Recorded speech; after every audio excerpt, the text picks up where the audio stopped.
music. You know what time it is. Breeders Cup Live, hashtag BC Live. Drop us a line, say what's up. Dan Tordjman here. Ren Carothers. Dano-mite, you mean? You told me you were going to drop that this week. Oh my gosh, because you drop it like it's hot. We're going to be popping like bombs here. Come on. How you doing, Ren? I'm doing great. How about yourself, Dan? I am doing well. We have a full lineup ahead. Big win and you're in Saturday. Obviously, the first one coming up, the Personal Ensign at Saratoga, winning you're in for the Longines Breeders Cup Distaff. Right. The star of the show, of course, is Midnight Bisou. Ears up.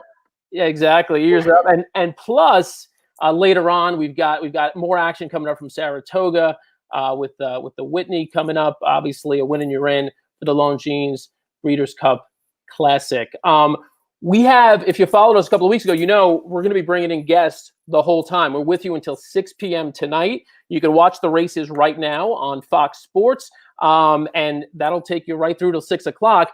One of our first guests, in fact, our very first guest, comes to us right now, live from Saratoga. Hey, guys. Hello there. Oh, my gosh. I'm sorry I have my mask on. It's like... We can't even tell who you are. Who are you? Oh, man.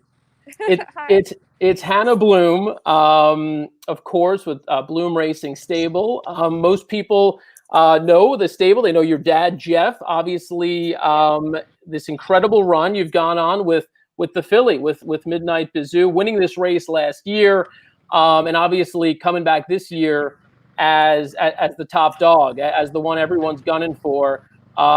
First of all, just describe the scene where you're at. Looks like you're in the paddock. Yeah, I'm so sorry if you guys can hear that. You know, they've got the traffic going by. But yeah, I'm in the paddock. I'm waiting for the horses to arrive. It's a beautiful day. I'm actually on my phone, so I'm not sure if I'm able to switch the cam. Do you know if I am? No, sorry. I don't think I could flip it around. But here, I'll right in front of the beautiful statue. I mean, it's weird to be here, you guys. It's eerie. There's no one here, you know. So it's kind of sad being in Saratoga without the fans. You know, we all wish we could be. But I'm just thankful to be here, you know, as an owner. So yeah, no, it's exciting. I'm nervous. So if my phone's shaking, that's why. And again, I'm so sorry about that loud noise. But yeah, it's live. We're live. Yeah, we're live. I've got the lawnmower man outside right now. Yeah, I know. It's a beautiful day. We're lucky it's sunny. And you know, the mare looks great. I got to see her yesterday really quick. She looks fantastic. She looks like she's ready to go. And, you know, hopefully we'll win it a second year in a row. Right on. And what a game race. I mean, that effort, the grit she showed. I mean, last year was absolutely incredible. I mean, I thought with the mare like a late, I mean, but just what she's gone on to do since. And I mean, Dan talks about this ride. I mean, it's mind-boggling to think that Midnight Bisou RNA'd at $19,000 and then was only an $80,000 2-year-old, and she's amassed over $7.3 million. Oh, I mean, that's kind of like my favorite thing to say is like, this is all thanks to my dad. You know, his eye. You know, I don't think a lot of people know is that he's his own bloodstock agent. You know, for Bloom Racing Stable, he picks out every single one of our horses. Wow. So that's, you know, it's a full operation that he does. So all the credit should go to him. And I just always remind myself, like, when he's watching these races, it must be such an amazing feeling because he actually picked her. So yeah, no, it's amazing that she did RNA at her first sale. Well, your dad used to ride too, so yes, he was a professional jockey for 9 years. Yeah, so he's kind of done all the ins and outs of the sport. He's kind of done everything, I'd say, I guess, except training. So yeah, no, this is all thanks to him, and he's just done such an amazing job. And you know, I'm just happy for him, and we're happy for this whole experience. There's really no words. I know I'm at a loss for words because most of the time I am, and most of the time I'm anxious for these races to get started. But yeah, I'm excited to be here, and you know, Breeders' Cup, so exciting. So it's exciting for another win and you're in. As somebody who else, oh, sorry, go ahead, Dan. No, I was just going to say 22 minutes to post. I know Hannah has got a lot of commitments on site there. She's also shooting her own video. So we're not going to keep you for too long. Just did want to actually have you kind of mentioned that you come in as the top dog this year, whereas last year you're a little bit more under the radar, although you expected to run a big race. Yeah. Now you know everyone's gunning for Midnight Bisou. When you look at this field, have you played it out in your mind and thought, well, look, here's how the race should unfold? And is there a horse that you're scared of? Any one particular horse in this field that you're scared of when you look at it top to bottom? So I guess for me, I kind of try and not take too much of a look. And luckily, as far as Midnight, she kind of can come from behind. She can lead. She does whatever she feels, I feel, or for the jock, that's how they feel what she wants to do. But I feel like as far as competition, of course, Point of Honor, I think, would be our biggest kind of competition. Of course, this is a grade 1 race, so you expect to have that kind of competition. But like I said, I think, we'll see what she can do. But I think they're about to come into the paddock, though. I see a bunch of horses making their way, so I think Very good. Exciting. Hannah, before we let you go, let Ren, you want to get the final question in here, and then we'll let Hannah go enjoy. And my final question was just, Hannah is a wonderful, wonderful advocate for racing. She's so great at promoting it. She's part of the team of Grand Slam Social also on top of it, which does a tremendous job in promoting our sport. So I'm just curious, when you're so closely connected to a horse like this, just the responsibility of being her voice, what is that like for you? Oh man, it's an honor to be. Yeah, Shona's here. Hey, Shona! We're in the paddock. I was conjured. We love it. So yeah, we're here. We're ready to get these win in your hand races started. But yeah, no, it's an honor to be able to tweet the following she's gained, and just the fans. There's now an Old Smoke line of the Old Smoke clothing now has a line for her. It's just incredible. So here they are. Oh. All right.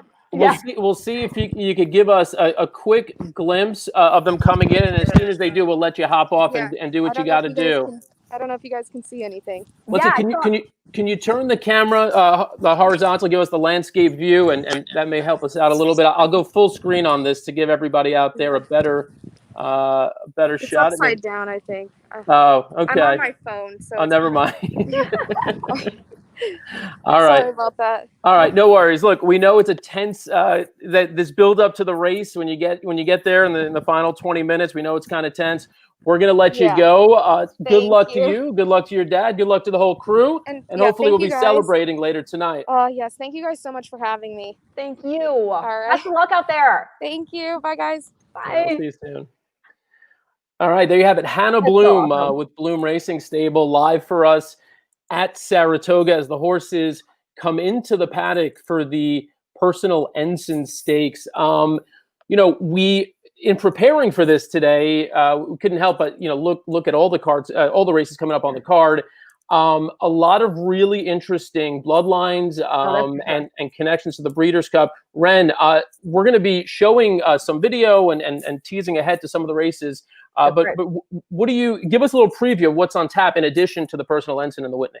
Well, okay, so we've got this big, grade 1 action going and win and you're in. But that being said, we also have some 2-year-olds coming up in race 7.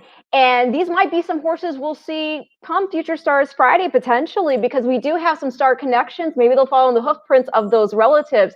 There are relatives to Wise Dan. There are relatives to Midnight Lute, speaking of Midnight Bisou, and relatives to a horse like Miask. Okay, so really, really bred in the purple types. And I'm very excited to see if pedigree will bear out. Speaking of, I'm drinking from my American Pharoah Big Boy mug. I can't tell you what's inside of here, but how about you? You always keep it clean. You always keep it clean. I'm professional, Dan. That you are. No, come on. You know very well. Like we've been hanging out at Derby, sipping on mint juleps and lilies. So it's all good. But while working. But that being said, so yeah, you got your American Pharoah Big Boy there, and that horse I mentioned in relation to Midnight Lute is a son of American Pharoah. Mm-hmm. We, in looking at the next hour to hour and a half or so, like we said, we're taking you right through to 6 o'clock. You can watch the races on Fox Sports 1. The Win and Your Win races, we're going to show you right here. So if you're not in front of a TV, we're your second screen. Watch with us. We're going to show you the Win and You're In Personal Ensign Stakes. We're also going to show you the Win and You're In Breeders' Cup Challenge Series. Whitney coming up a little later on. That's scheduled for 5:43. Much later tonight, once we wrap up, you've also got NBCSN from 7 to 10 showing live coverage of racing from Del Mar, which includes the Bing Crosby, which of course is a Breeders' Cup Challenge Series race. Win and You're In for the Breeders' Cup Sprint. And then tomorrow, even more, Clement Hirsch, another Win and You're In for the Longines Distaff. So a big weekend for big racing. In fact, later on in the Whitney, we're going to be seeing 4 of the horses that are in the top 10 of the new Breeders' Cup rankings. And we want to hear from you. We want to know who you like, who you think will be winning the Whitney later on. And for now, comment, let us know if you think anyone can beat Midnight Bisou. We're going to dig into the race a little bit in a few moments. Also want to mention, among the big guests coming on, Ramon Dominguez, Hall of Fame rider, is going to be joining us to tell us about a really important initiative related to the chaplaincy in New York, taking care of backstretch workers and ways in which you can help. We're also going to have racing analysts on. We've got Ellis Starr coming up, joining us. Handicapper Sean Alvarez will join us. And then we've got more live coverage from Saratoga with Naomi Tucker. She'll be joining us in a bit. We'll have Naja Thompson with Naira. And then we'll have Raylu Gutierrez, star of the new ABR video series, In the Saddle with Raylu Gutierrez, so jockey at Saratoga, who got his first win at Saratoga last week. Ren, who are you most excited to speak to in the next few hours? Everybody. I mean, everybody. I'm not going to single anybody out. Just not going to do it. All right. Looks like we're already getting some comments on Whitney selections, Code of Honor. Joe? There you go.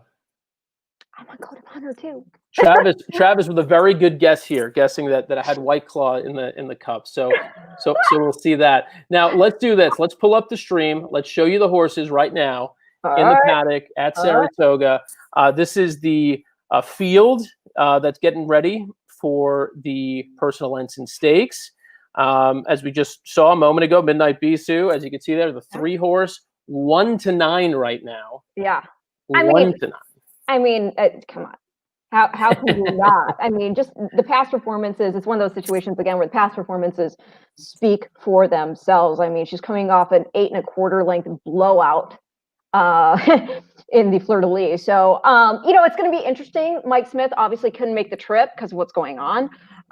So I'm sure Santana is just like in heaven right now, knowing he gets to ride a horse like this. I mean, he rides a lot of good horses, but Midnight Bisou is going to, be one for the ages. And, if you were looking to find a little something to bolster, because obviously this is one of those ones where if we're just talking about putting down a win bet, I'm just kind of going to enjoy the race as a fan. Well, that being said, we saw Vexatious when you went to the feed there. I think she's a horse who definitely has a lot of potential. I mean, it's kind of funny. We talk about Midnight Bisou and how she RNA'd at $19,000 and then was a $80,000 2-year-old and went on to amass over $7.3 million. Well, Vexatious was a $150,000 yearling. And I mean, there's good reason. She's a full sister to Destin, who's got a track record in winning the 2016 Lamb Home South Tampa Bay Derby. He was second in the Belmont's Creator, if you remember.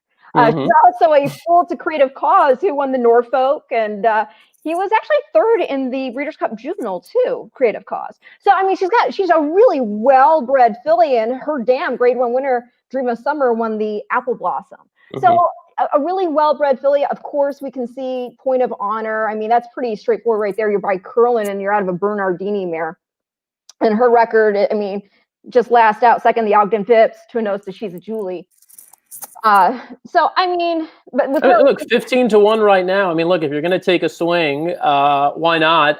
And look, there's nothing wrong with Vexatious. I mean, she could be coming into her own right now. I think there's some very positive signs with that horse. Well, I mean, she's only 2 lengths off Monomoy Girl last out. So I and she put in her career best performance over there and being 100 buyer. And I don't know, she just might be a horse that maybe it was the good surface that day, but I don't know. I think she's a horse that makes sense. And at 15 to 1, it's kind of silly not to put her in your exotics. Yeah, no, I'm with you. Travis asked a question here. Now, Ren, you mentioned a moment ago Ricardo Santana. Yes. Obviously, he's ridden some great horses over the past few years. Mitoli comes to mind immediately as a horse that obviously went on to a lot of success. Yeah. Both raced at Saratoga and then went on to run and win at the Breeders' Cup. But this question is actually a good one here in the sense that it's not that I don't think Travis is asking, hey, do you think Ricardo Santana is good enough? We know Ricardo Santana is good enough. I think the question is, we know how good of a fit Mike Smith is with this horse. Yeah. So does Midnight Bisou know that where's Mikey? Like where is he? And does that potentially, play into the way you handicap and project how this race might turn out? Well, the last time she had a different jock, it was Johnny V in the in the Beldame. And so I don't think it matters. A horse this good knows their job. Mm-hmm. I mean, that's to take nothing away from her relationship with Mike, because obviously they have a very strong relationship, and he's had a strong relationship with a lot of good horses too. But Ricardo, he's such a capable rider, and he has a way also of communicating with these horses, just from hand to rein, and I think it's overthinking it. Yeah, well, that's fair enough. Shelley asked the question, what time is the race? Shelley, stand with us. The race is 12 minutes away. That's scheduled post time, now 11 minutes away, 3:28 Eastern time. The race can be found, of course, and all the races at Saratoga can be found on Fox Sports, America's Day at the Races. But if you're out and about, you're looking to watch the races and you're looking for coverage, stick with us right here on Breeders' Cup Live. Tweet at us, #BC Live, and we will show you the Win and You're In races today. We'll also be bringing in a lot of incredible guests throughout the day. Wow, you're getting 7-1 on Point of Honor right now. Yeah, look, 7-1 on Point of Honor, I think, is incredible value for a number of reasons. And let me just say this. On paper, Midnight Bisou lays over this field on her best day. The question is, right now, whether she's in top form, there's no reason to think she isn't, but she is making just her third start of the year, knowing that the ultimate goal is the Longines Distaff. If you think she's vulnerable from that standpoint, you might start to consider some scenarios where she could be beaten here. So let's just talk about those for a few minutes. Horses like Motion Emotion and Bossy Bride, I think both of them, the only path to victory would seem to be them getting to the lead and getting loose potentially. If they both try that, it won't work out for either of them. Obviously, Bossy Bride scratched. Oh, Bossy Bride. Okay, so you know what? So there's another dynamic. And I was going to say, even with Bossy Bride in, I was going to say that I don't think she's as fast as Motion Emotion. And I thought if Motion Emotion really wanted the lead, she could get it. So that being said, is Motion Emotion a little bit of a threat getting to the front end? And this is a horse 18-1 right now. Ran a deceptively good race last out. I thought she prefers running on the lead. And she didn't get to do that in the Fleur de Lis because Serengeti Empress was in that race. Motion Emotion drew wide in that race also. They tried to raid off of Serengeti, but that's not her running style. That's not what she wanted. This horse has back class. Maybe she gets brave on the front end and shakes free, and you're getting 18-1. I mean, look, at the very least, if she's loose, maybe you mess around with an exacta. I mean, look, 1-9 is not attractive. I haven't seen the exacta probables yet, but if you're going to play an exacta, that would seem to be a logical one, wouldn't it? No, definitely. No, I get what you're saying here. And we're looking right now at Point of Honor, the aforementioned Point of Honor. Speaking of sales, she RNA'd at $825,000 as a yearling. And she's a half sister to Frazette winner Wicked Whisper, by the way, who was fourth in the Breeders' Cup Juvenile Fillies this past year. And a half to Velvet Mood, who won the My Dear Stakes, which is happening today up, at Woodbine, where our friends up north are. Yeah, I mean, I think something silly might have to happen. And I think Midnight Bisou would be having to have a day that she wasn't mentally in it for this to not happen. Or, you know what I'm saying? Like, she's that classy. When you see a horse who can contend the way she has, even jumping across the ocean and putting in such a game performance in the Saudi World Cup. I mean, I don't know. She definitely is the class of the field. That is not to say, however, that something crazy couldn't happen, because we know Saratoga's reputation. Well, let me go to Tim's point here. I wouldn't bet this race for the 1-9 shot. No, I'm not the one right now. Right, exactly. So obviously, it's tough to bet unless you could come up with a scenario where you find another horse that could win this race. As both Ren and I pointed out, logically, Midnight Bisou should win this race. But let's just throw one other scenario out there. Sure. One other scenario. Sure. As we pointed out, Bossy Bride, scratch. Motion Emotion is the speed.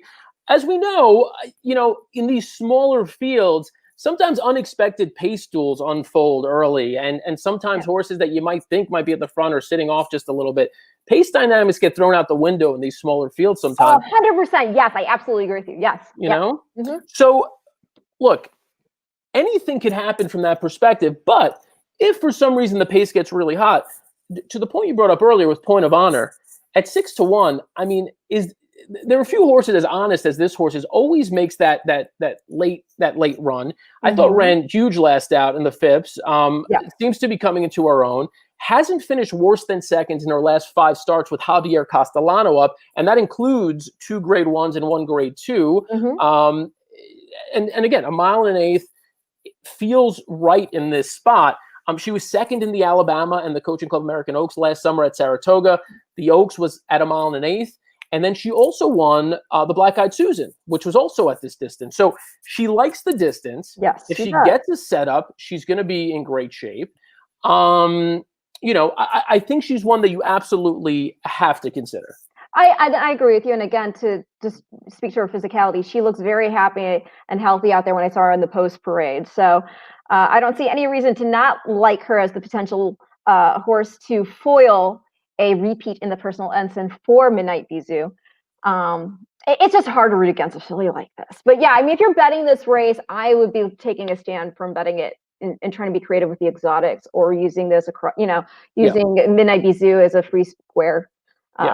So. And look, and if you want to bet, keep in mind there are a lot of races coming up. In fact, I've got a pick 5 for you that I'm going to put on the screen as we come up to the next race, and then Ren's going to go into some deep pedigree analysis for you in some of these maiden races. So we've got all that coming up. We've got a lot of viewers jumping on right now, and the timing is good. Get your pen. Get your pen.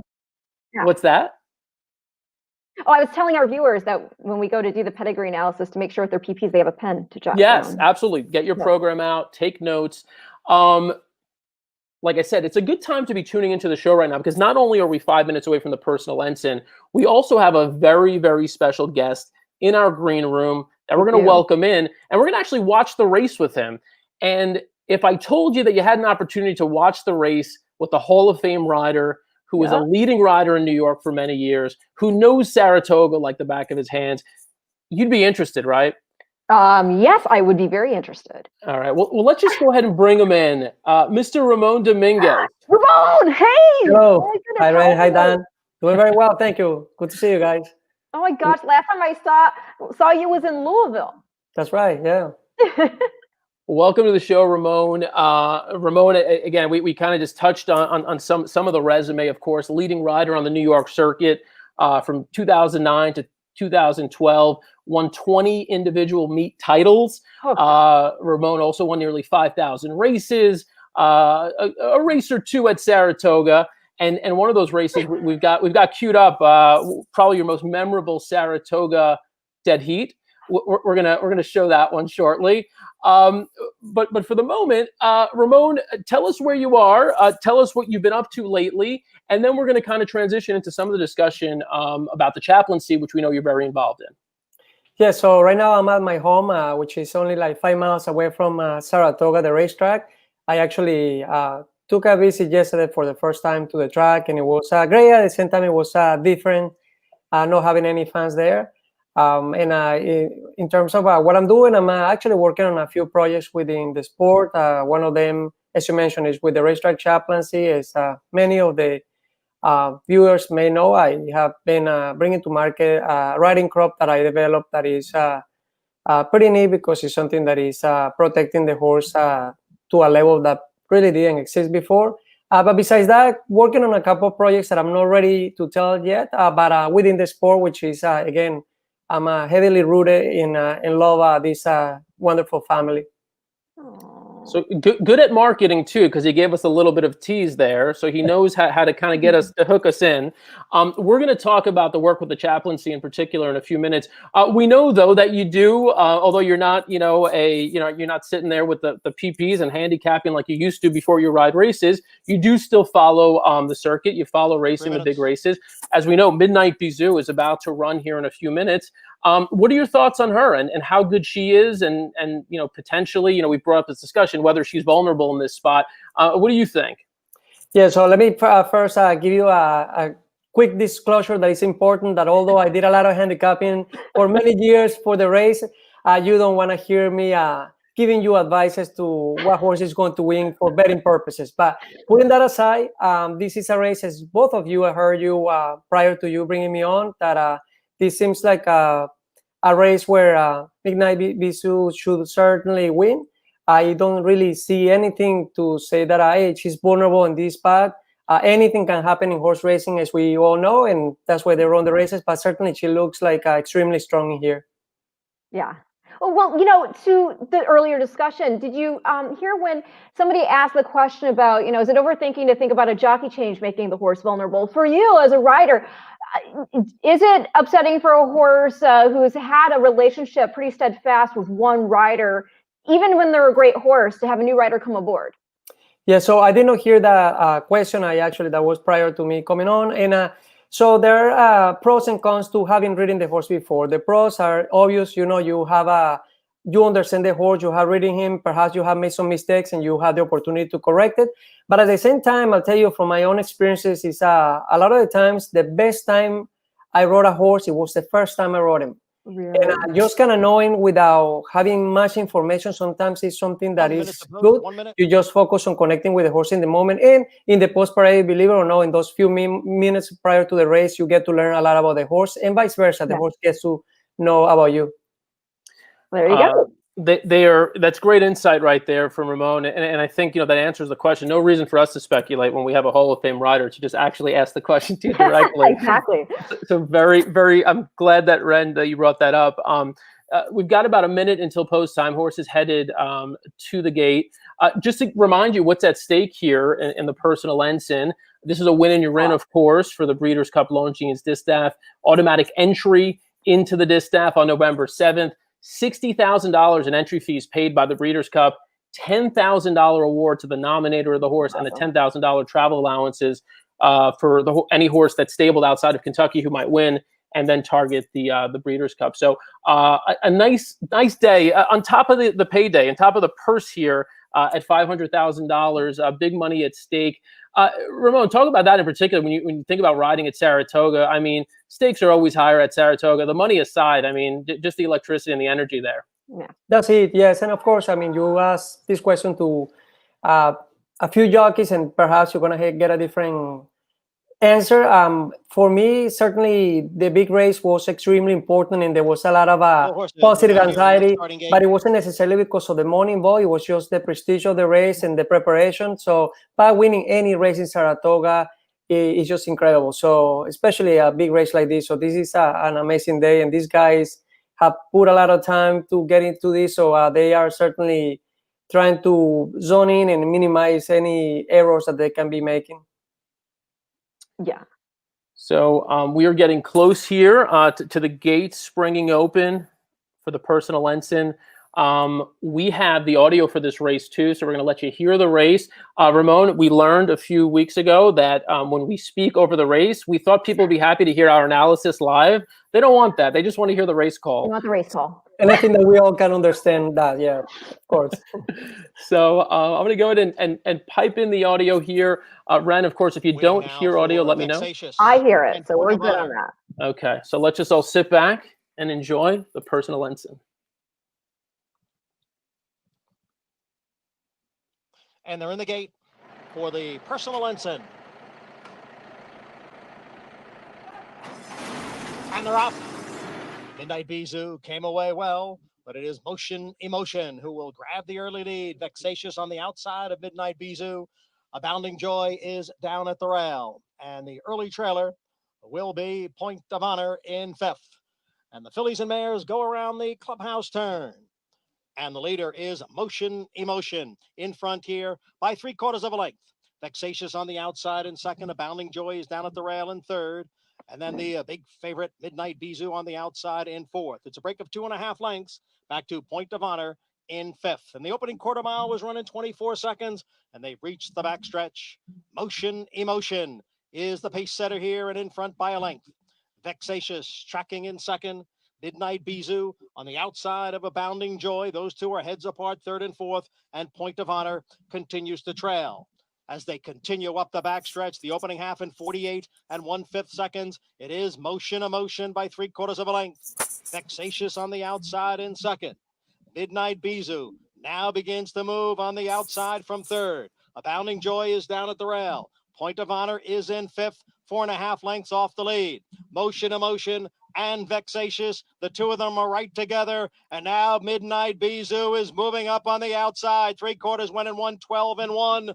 Motion Emotion drops back. It's Vexatious and Midnight Bijou. They are 1-2 at the top of the stretch with Point of Honor moving into third. Motion Emotion down on the inside. Vexatious narrowly. Midnight Bijou on the outside. It's Midnight Bijou and Vexatious, and the champ is challenged here. Midnight Bijou, Vexatious. The two of them come down to the finish in the Grade 1 Personal Ensign, and it's going to be Vexatious to win it by a head. Vexatious pulls off the upset. Midnight Bijou was second. And farther back, Point of Honor finished third. A mile and a furlong. 1 minute, 48 4/5 seconds. Oh, I did say Vexatious would be the other horse to use, but I didn't think on top. Oh my God. Well, somebody listened to you here. We had some players who ended up playing Vexatious here. Obviously with Midnight Bijou. Nice payday if you were there. 9 to 1. Yeah. Go ahead. I was going to say, I want to need a reaction as a jockey, what he saw there, because she just kind of would not go by her. Did she look a little tired? Do you fatigue just from? Yeah, so it's really hard to tell because if you are focusing on the winner, it seems like, well, she really couldn't go by her, or she maybe got a little tired. But when you put it in a greater perspective by looking at all of the participants, they're drawing away from the other fields, even though it was a short field. So who's to say? I mean, there are so many scenarios. Perhaps she could have bounced today. I'm talking about Midnight Bijou, and clearly the winner maybe ran her race. I am, of course, although people sometimes feel like jockeys are jockeys, I will have to say I have been for a long time a big fan of Jose Lescano. As amazing as he has done, I think that he still is underrated. He's an incredible jockey, especially on the turf. Although this was on the dirt, I mean, he's a red hat right now, him and Rosario. So. But anyways, they certainly seems like they ran their race. I mean, they were, as I said, drawing away from the rest of the horses or the fillies, but perhaps it wasn't her day today. Well, I'm sorry, go ahead. No, sorry, Ren, go for it. I was going to say, well, we've seen Secretariat lose at Saratoga, Vero, and now Midnight Bijou. Yeah, it happens, and you know, Ramon mentioned Jose Lescano, big win for him. Also a big win for Jack Sisters, who's yeah, for sure, a younger trainer who's been just absolutely red hot. His barn sending out big horse after big horse. And Ren, like you pointed out, I mean, you nailed it. This horse is just coming into her own, Vexatious. I mean, I think, to me at least visually, this was more a testament to Vexatious than it was anything that Midnight Bijou did not do. You know, I thought she ran incredibly well. Also, Ramon, in terms of fractions, I mean, obviously fractions and splits are very important. When you see 24 and a little bit of change, 48 and 1, they weren't going all that fast. And obviously, Vexatious had the benefit of having a couple of lengths on Midnight Bijou turning for home, and perhaps that made the difference. Yes, and you can kind of overanalyze the race and say, well, perhaps like you said. Do you see that? Well, because we saw, but I think, I think Lescano did everything he could to pull her off Midnight Bijou here. In fact, he probably took more momentum out of his own horse than he impeded Midnight Bijou, I would think. What's your opinion, Ramon? Yes, I mean, we'll have to watch the head-on to see. But what I was saying about that we can say that Vexatious was in the right spot and maybe got the corner and so on, but I feel like Midnight Bijou was reading perfectly. Dan, you were talking about the fractions, and I was paying close attention, and this is very much what you would expect, regardless of the distance with these type of horses. And I actually was surprised when I look at the second quarter. I thought it would be, or the half mile, I thought it would be quicker because I saw that Javier was already moving his hands past the, coming to the 1,000 meter or the 5 furlong, and it's sort of a. He was going a little bit with the right hand for a second, and then she just kind of over-corrected what he was asking for, and so then he had to pull her. Look, my quick take on this, and I know and it backfired. I know the fans. If you're sitting back and watching, I know the fans want Midnight Bisou to be moved up here. To me, Vexatious does come out a bit there, but yeah. I think that's race riding. You tell me, Ramon. Exactly. No, I agree with you. But Ramon's opinion is going to be. Well, my opinion is an opinion. I'm not a steward. If it was my decision, I would say that she certainly came out, but when you look at, there was really no contact, and she didn't really interfere with her. So you can make really a huge change in terms of coming from the inside out or vice versa. But if you're not interfering with the other horse or crossing his path, I think that is, and I don't think that there was any action here that led to Midnight Bisou diminishing her chances the last part at all. Just the best horse won the race today. Yeah, I agree with you. And like I said, it looks to me, even with the head on, that by bringing her out to the right, he Vexatious lost more momentum going forward than actually impeding Midnight Bisou. So if anything, I would leave it up. Great point. Yes, I agree. We do have viewers chiming in with opinions, of course, in this incredible game of opinions. I'm sure everyone out there has a take. Travis expects no change. And then look, you've got the complete opposite of that opinion from Bruce, saying she did carry her out several paths. And that's the thing. These decisions oftentimes are fairly subjective.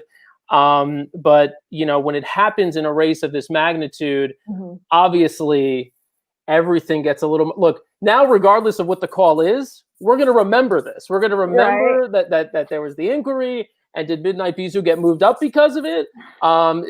Did she not? I'm watching on another screen here. It looks like Jose Lescano he's standing next to Vexatious as if he's expecting to just hop right back on her and go get his picture taken. But I still see they're still showing. And again, I'm watching the Fox Sports screen here. I see Ricardo Santana also standing by the rail. Ramon, these moments here waiting for a ruling, what goes on inside as a jockey? Well, there's a lot of thinking, and although it may be 3 minutes or 5 minutes at the most, it seems like it's an hour. You're just waiting for your number to come up. They defend themselves the best that they can, talking to the stewards and basically telling them it seems like the four was the winner, which I think it was the right thing. Yeah, so there we go. I mean, look, in a big spot like this, again, I as a fan, obviously, we all, love the Midnight Bisou story, and it'd be great if she won. But Vexatious ran such a big race there, and you'd hate to see, at least I would, a change in a spot as big as this, with the magnitude we talked about, and everything on the line, the win you're in, the ticket to the Longines Breeders Cup Distaff, and then you think about all the connections, the owners, the trainer, the jockey who put in all this work and time in this horse. Vexatious ran an incredible race, and I think we need to give her credit for that. Definitely, and I'm glad she made me look smart. She did. Well, it doesn't take much, and because and we're gonna get you on a lot more pedigree coming up in the next few races. Well, the thing though, it's so hard because over the course of just being involved in the industry and all the people you meet, you have the rooting interest, and like we just were talking to Hannah and just all the love she has for this horse too. So obviously you're rooting for a horse. That doesn't mean you're rooting against others either. It's just one of those situations where, you're betting conflicts with your heart. And I'm just like, man, I should have played that. But I sat on my hands for that race. Hey, we've got a record of it. It was on video. Everyone saw it. All right. You can brag. I have the moral victory. You can brag for sure. Well, I'll tell you what. If there's a group that has a right to brag, it's the racetrack chaplaincy across the U.S. And the division that I know best, being situated here in New York, is of course the New York division that's headed up by Chaplain Humberto Chavez. We know that Ramon is a spokesperson, a big advocate for the work that the chaplaincy does. If you're not familiar with the chaplaincy, first, Ramon, let people know what the chaplaincy does, and then we'll kind of talk a little bit about this big upcoming event. Sure. So the racetrack chaplaincy is a great support for the backstretch workers, and it's something that is not just one area.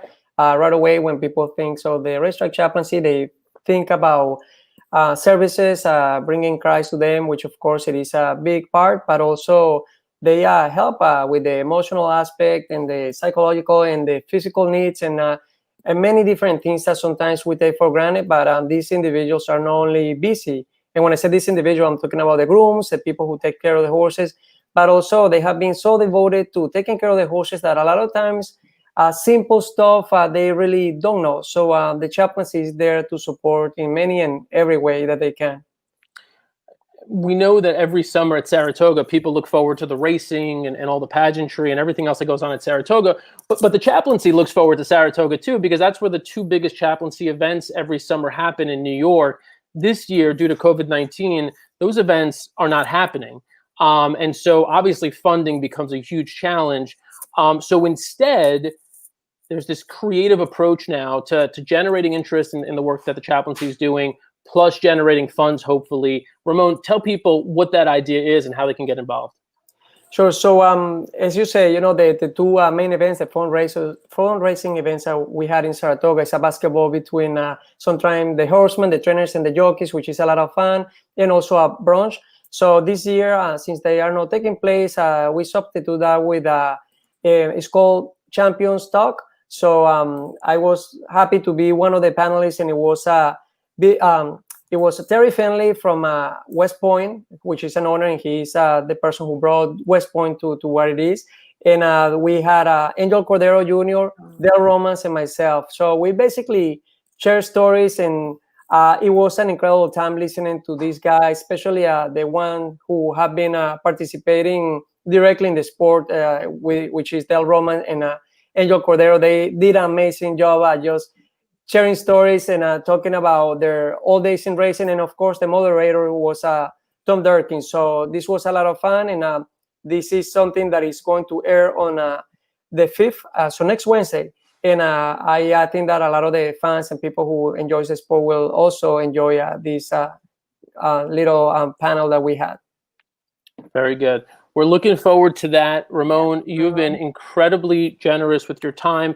Before we let you go, just let people know year-round what they can do to support the chaplaincy. I want to mention the website here, and I could put it up briefly so that people could have it here. It's rtcany.org.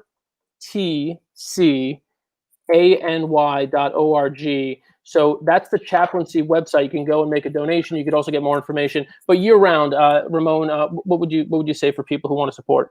So it is great if they go to the website as well, and they can check it out and see all the great work that the chaplaincy does. Because, for example, they support or they have programs for not only the families, the kids, the moms, and so these fundraising events are extremely important so that we can have the continued support to our backstretch families.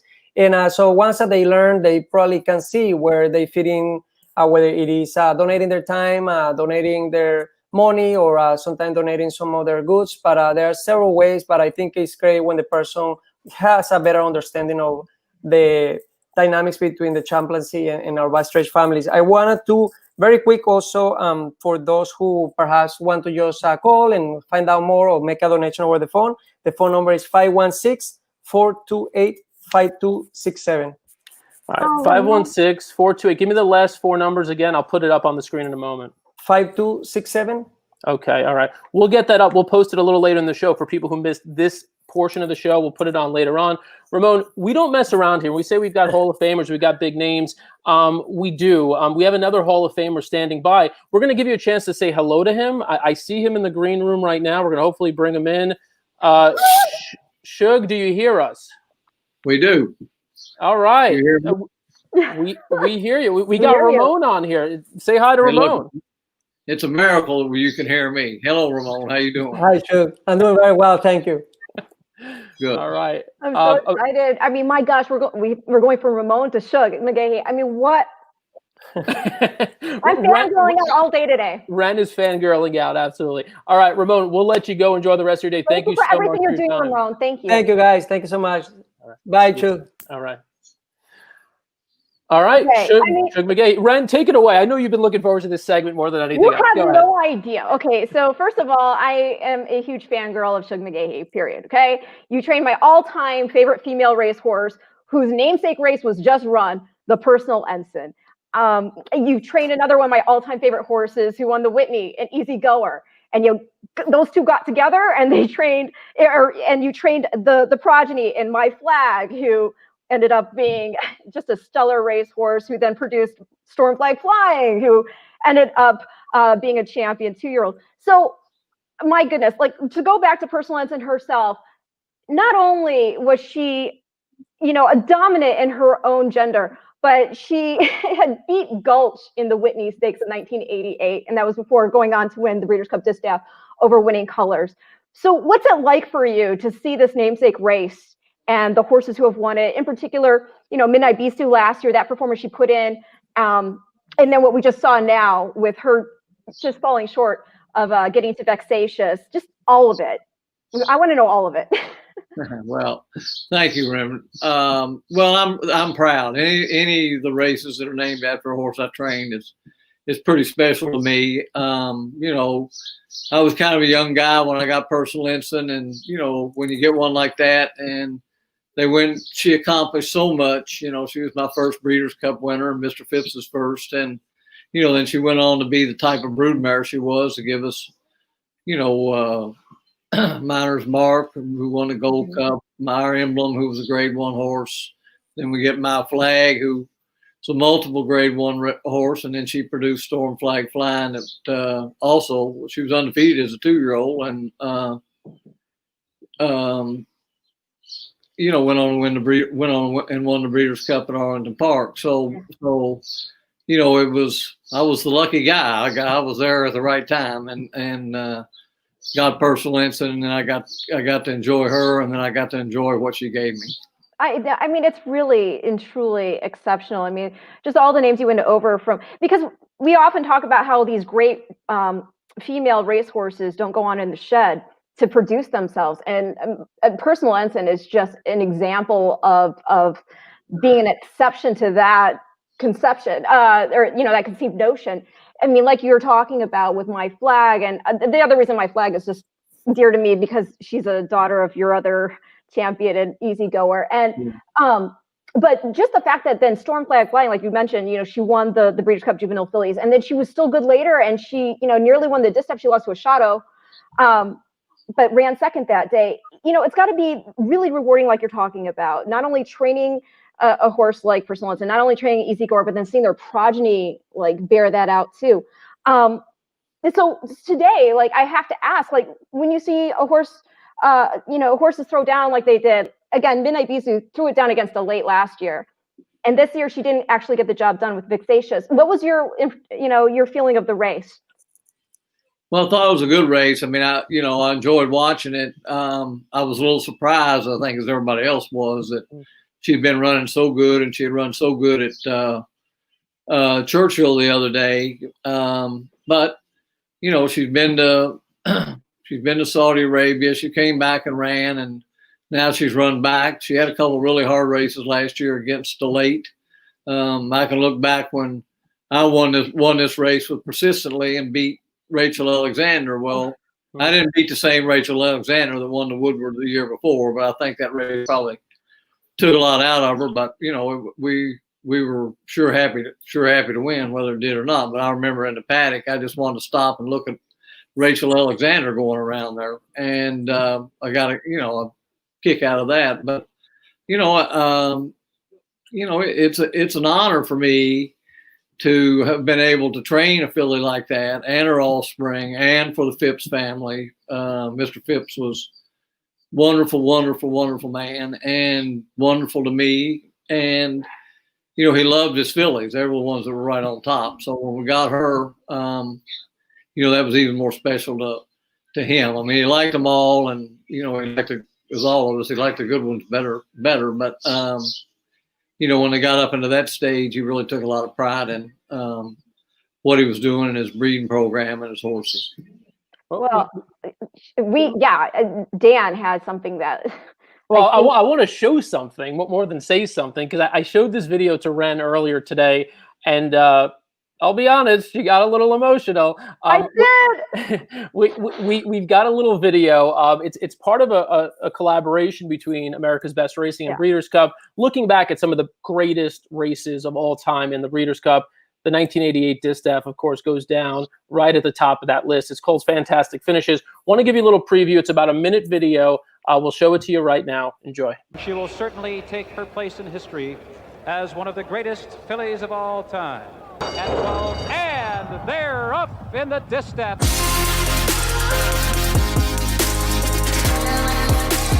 inside now, she takes to the outside.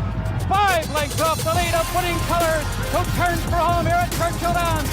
Holding on by 2. Goodbye Halo is charging hard. Here comes Personal Ensign, unleashing a furious one on the outside, but it is still Winning Colors. Goodbye Halo. Personal Ensign at 6/8 of a mile from the wire. Winning Colors is there. Personal Ensign, a dramatic finish, and here is the wire, and it is Personal Ensign there with Winning Colors. She certainly proved herself a champion this afternoon. I love her so much. I mean, watching those videos, go ahead, Chig. No, that was, that was quite an afternoon, because we had Easy Gore in the 2-year-old race, and he was second in the mud, and then she came up and, she looked hopelessly beat, and she won. And believe me, it wasn't anything Randy did or wasn't anything I did. It was what she did, and that's what they said about the determination and the kind of the highlights of that. And it was a thrill, because she was going home the next day. I told him, I said, I've done all I can do. And so it was a thrill to get that, not only to get her 13 for 13, but see Mr. Phipps win his first Breeders' Cup, and with a filly that he adored. And then we came back in the last race of the day and got beat like a half a length in the Classic to Ali Sheba.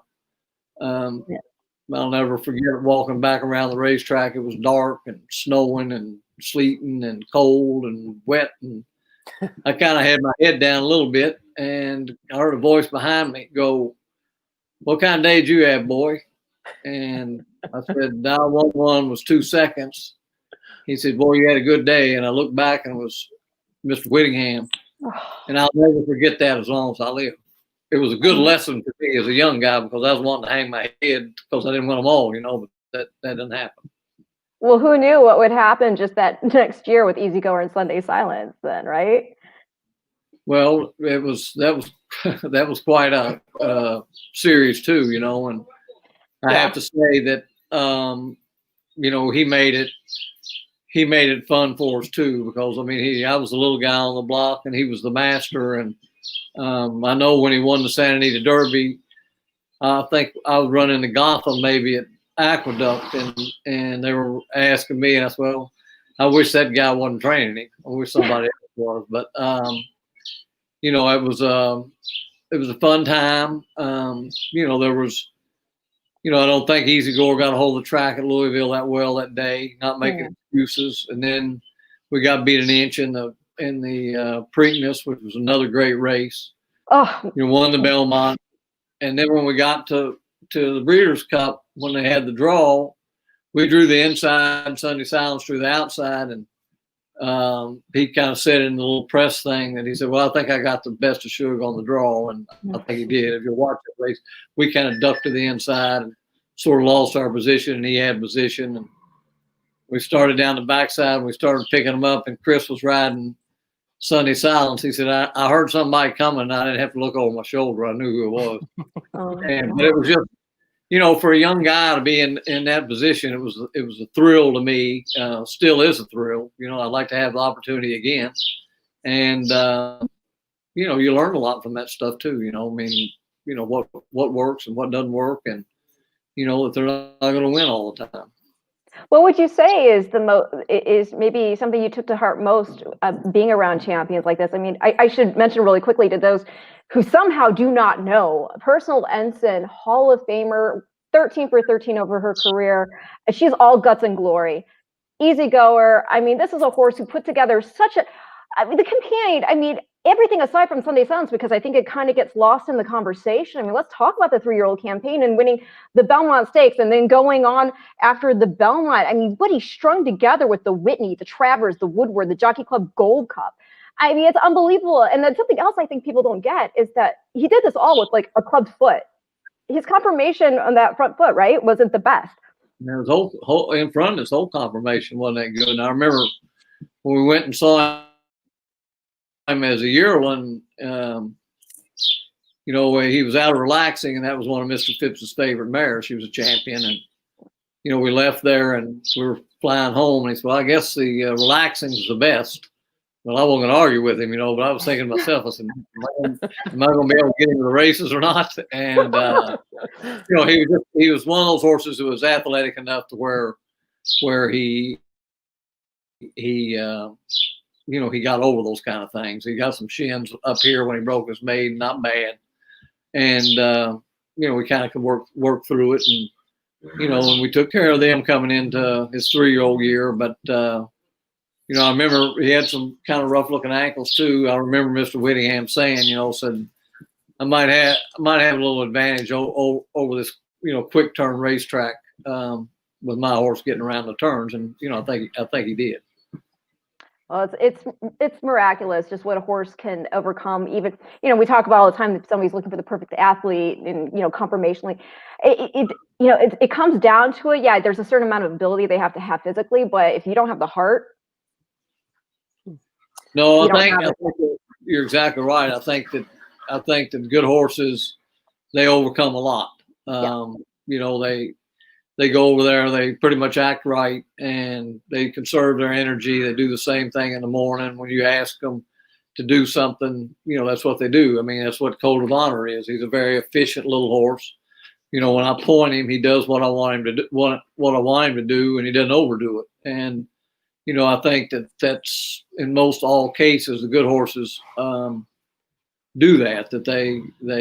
That's why they're probably good. Is that, you know, because you can have all the ability in the world, and if you waste it in the morning or if you waste it in the afternoon in the paddock or something, you know yourself, they're probably not going to run that good. No. Well, let's talk about Code of Honor. This is another horse who's just overcome what you would think, you know, basically the what you would think he would fit based on paper. I mean, you would think just looking at, okay, you're by Noble Mission, a champion router in England who's a full brother to Frankel. So you'd be thinking grass right off the top, and you would be thinking, you know, distance, a mile and a quarter, mile and a half. But yet he came out like on debut sprinting and just showed so much turn of foot. Well, I think you're right. I mean, you know, he broke his maiden up here going 5/8 on the rail in front the whole way, and then, you know, he won the Travers last year going a mile and a quarter. And but I think that's what makes him is, you know, his efficiency. And you know, people asked me when he was in the first time, so why you run him on the dirt? And I said, well, he's trained good on the dirt. But I remember Woody Stevens telling me a long time, run them short on the dirt, they don't run any good. Run them long on the dirt. If they don't run any good, go to the grass. So we haven't had to go to that option yet. But you know, he's been a really, really fun little horse. He's a fun horse to train.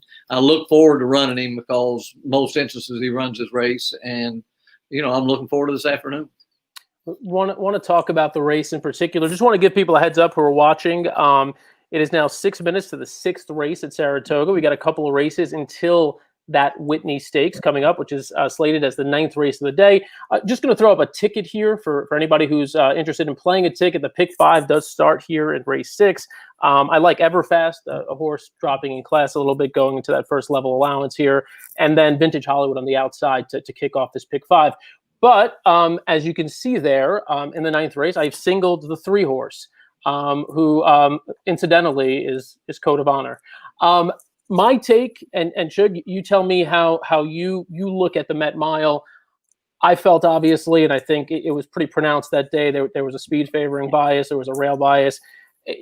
Code of Honor was against the track, and he still almost got there. I thought that was a very great. That was a great race. The Westchester, I thought, to come back off the break and do it as effortlessly as he did there, that was also eye-opening. What degree of confidence do you enter this race with respect to the fact that you do have a tough field to contend with, albeit a smaller one?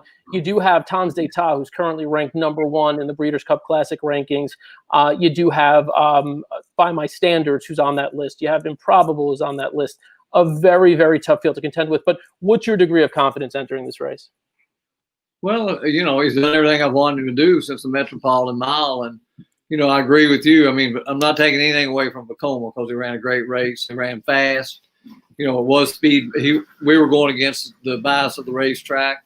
We finished. We were wide. Vekoma had the rail, and we just didn't get there. But hopefully, those two shorter races will set him up good for a 1 1/8 race today. And we got him up here, and he had a nice work early when we got up here, and he blew out Monday. I thought he went really good. He went off the way I wanted him to on the training track, 25 and change, and finished in 23 and change. Galloped out good, so came out of it good. Watching him this morning, he seems to be sharp, and I think he looks very well. So I wouldn't see any reason in the world why I wouldn't go over and run his race. And if he's good enough, he'll get there. I just got to hope that I've seen some things happen in front of him that can help him along a little bit. But I think that. He's come from behind before when the pace wasn't really fast, but maybe not against these kind of horses. What's it like for you when, we were talking about when you do see these short fields and obviously then pace, you're just kind of like, okay, well, funny things can happen, obviously. But you've been there before because Personal Ensign, when she won the Whitney, there was Gulch and one other horse. Yeah, well, and they rode around in the middle of the racetrack. So, you just got, I'm not one to take a horse out of his running style. And so, I think we'll break from the 3. I think hopefully those other 4 are going to be, kind of pressing a little bit, and we'll take up our position and hopefully probably save some ground going around the first turn. And as Johnny does, he'll sort of hopefully gets into the bridle, leaving the half-mile pole and make his run. And hope, I wouldn't think in a 5-horse field we're going to lose too much ground. I mean, he likes to make a sweep and move on him, and I'm sure that's what he's going to try to do today. And like I say, I just hope we're good enough to catch a horse like Tons d'Etat or any of the rest of them. They're all good and probable, and by my standards, I think he'll probably press a little bit from the rail with Jose, but we'll just have to wait and see. And I just hope he goes over and runs his race, and if he runs his race, I think they'll know he's in there. To go along with what you're saying with regarding the bias on that day, I mean, if you look at the Suburban on the same card as the Met Mile, which Tacitus won, the horse who set the pace in that race, Parsimony, was 57-1, and that horse was able to hold on for 3rd. So yeah, I mean, again, when we're talking about pronounced bias, again, it just made Code of Honors his run there all the more impressive going against. I thought it was. I thought he ran a really good race. Obviously, I was disappointed that he got beat, but I mean, looking at it from a different perspective, I had to be pleased with the way he ran, and he came back good, and he bounced out of it in time. And when we got him up here, he's had 2 nice breezes, and he's trained well, and all we can do is put the bridle on him, take him over, and see what happens. But I'm looking forward to it. Well, Sugar, I know if Ren had her way, if I had my way, if the viewers had their way, you'd be on with us for the next 2 hours. But work calls and commitments and obligations calls. So we're going to let you get back to work. We really thank you a lot, Ren. I'll let you get a last word in here. I know how thrilled you are. We all are to have Sugar with us. Yeah, again, thank you so much for taking time out of your day. It means so much, not only to be able to look back and reminisce on just some of the greatest horses we have ever seen in the American racing, around the world, actually, because I mean, just the influence also pedigree-wise that's been left behind by, again, a mare like Personal Ensign. And so thank you for taking time out and letting me reminisce, one, fangirl two, which I guess is the same thing, but also getting insight to a horse who's actually running today, finding out how he's doing. And he's a horse that has not only shown tremendous talent, but tremendous heart. I mean, we saw that in the Jockey Club Gold Cup with the throwdown with Vino Rosso. So awesome. I'm so thankful. Oh, I think Sugar's frozen. Oh, he froze now. Away, Ren. Oh, you can hear me. Okay, okay, we hear you though. You're back. Oh, you're back. Ren, thank you, and thank you for your nice correspondence. And Dan, I appreciate y'all having me on today, and I enjoyed it. Thank you I so enjoyed much. talking about them too. All right. Well, it was our honor. Thank you so much. Have a good rest of the day. Bye, Shug. All right, thank you. Oh my God! God. Was that something? That was awesome. That was a lot of fun. That's a situation where I will just ramble because there's so much going in my head that I could say, and that's why I'm just everywhere. I'm everywhere with it because it's just incredible to me. Like, again, Personal Ensign, I wasn't about celebrities when I was growing up, like human celebrities. I was about the 4-horse kind. And so, yeah. Just want to let everyone who's watching know we're coming up to post time for the 6th race, as I mentioned a moment ago. I did put together a pick 5 ticket. If you're playing it for 50 cents, it is a $90 ticket altogether. Also, we're getting some questions here. We're getting a lot of great comments. I mean, people loved having Shug on, and we're so happy that we could have him on. That was absolutely phenomenal. Yeah. We are also getting questions about some of the other big racing coming up later today. Cezanne versus Honor AP. Honor AP. All right. Simple enough. That answers it. And as we mentioned, stick with us because we have, and we're going to continue to bring you coverage leading all the way up to and through the Whitney Stakes coming up at about 5:43. I think is the time that we talked about for post time. And if you are looking for the racing live now, wanted to just play a quick video here to tell you where you could watch some more racing on this spectacular Winning You're In Saturday.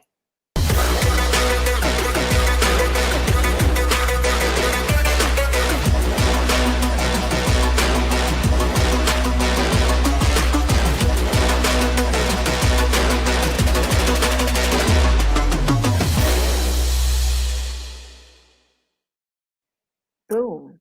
Boom. Fox Sports, turn it on, America's Day at the Races. And just like that, speaking of TV personalities, speaking of TV production, we have our next guest, a woman who does it all. Hello, Naomi. Hey, hi, guys. How are you? Very well. It's a warm day out here in Saratoga, but wow, it's been quite the day already so far. Oh my gosh. Can only imagine. I want to get your take on. We know there are no fans in attendance, but just sort of the energy and the reaction to the Personal Ensign. Before I do, want to formally introduce Naomi Tucker, horse racing TV analyst with the Maryland Jockey Club, host of Talk Racing to Me with Naomi. Been on now for about, I think, 4 months and going really, really well, part of the In the Money Media Network. And then right now, Naomi live from Saratoga, working on the production team with the New York Racing Association, staying quite busy. Yeah. Naomi, first off, tell us what your vantage point was there as you were watching the Personal Ensign a few moments ago and your reaction to everything that happened. I was quite lucky. My vantage point, I decided to walk out and just wanted to see a trackside. And I have Steve Asmussen pacing up and down on my left. I see Jeff Bloom in front of me starting to cheer on his go. I had George Weaver on the stands behind me.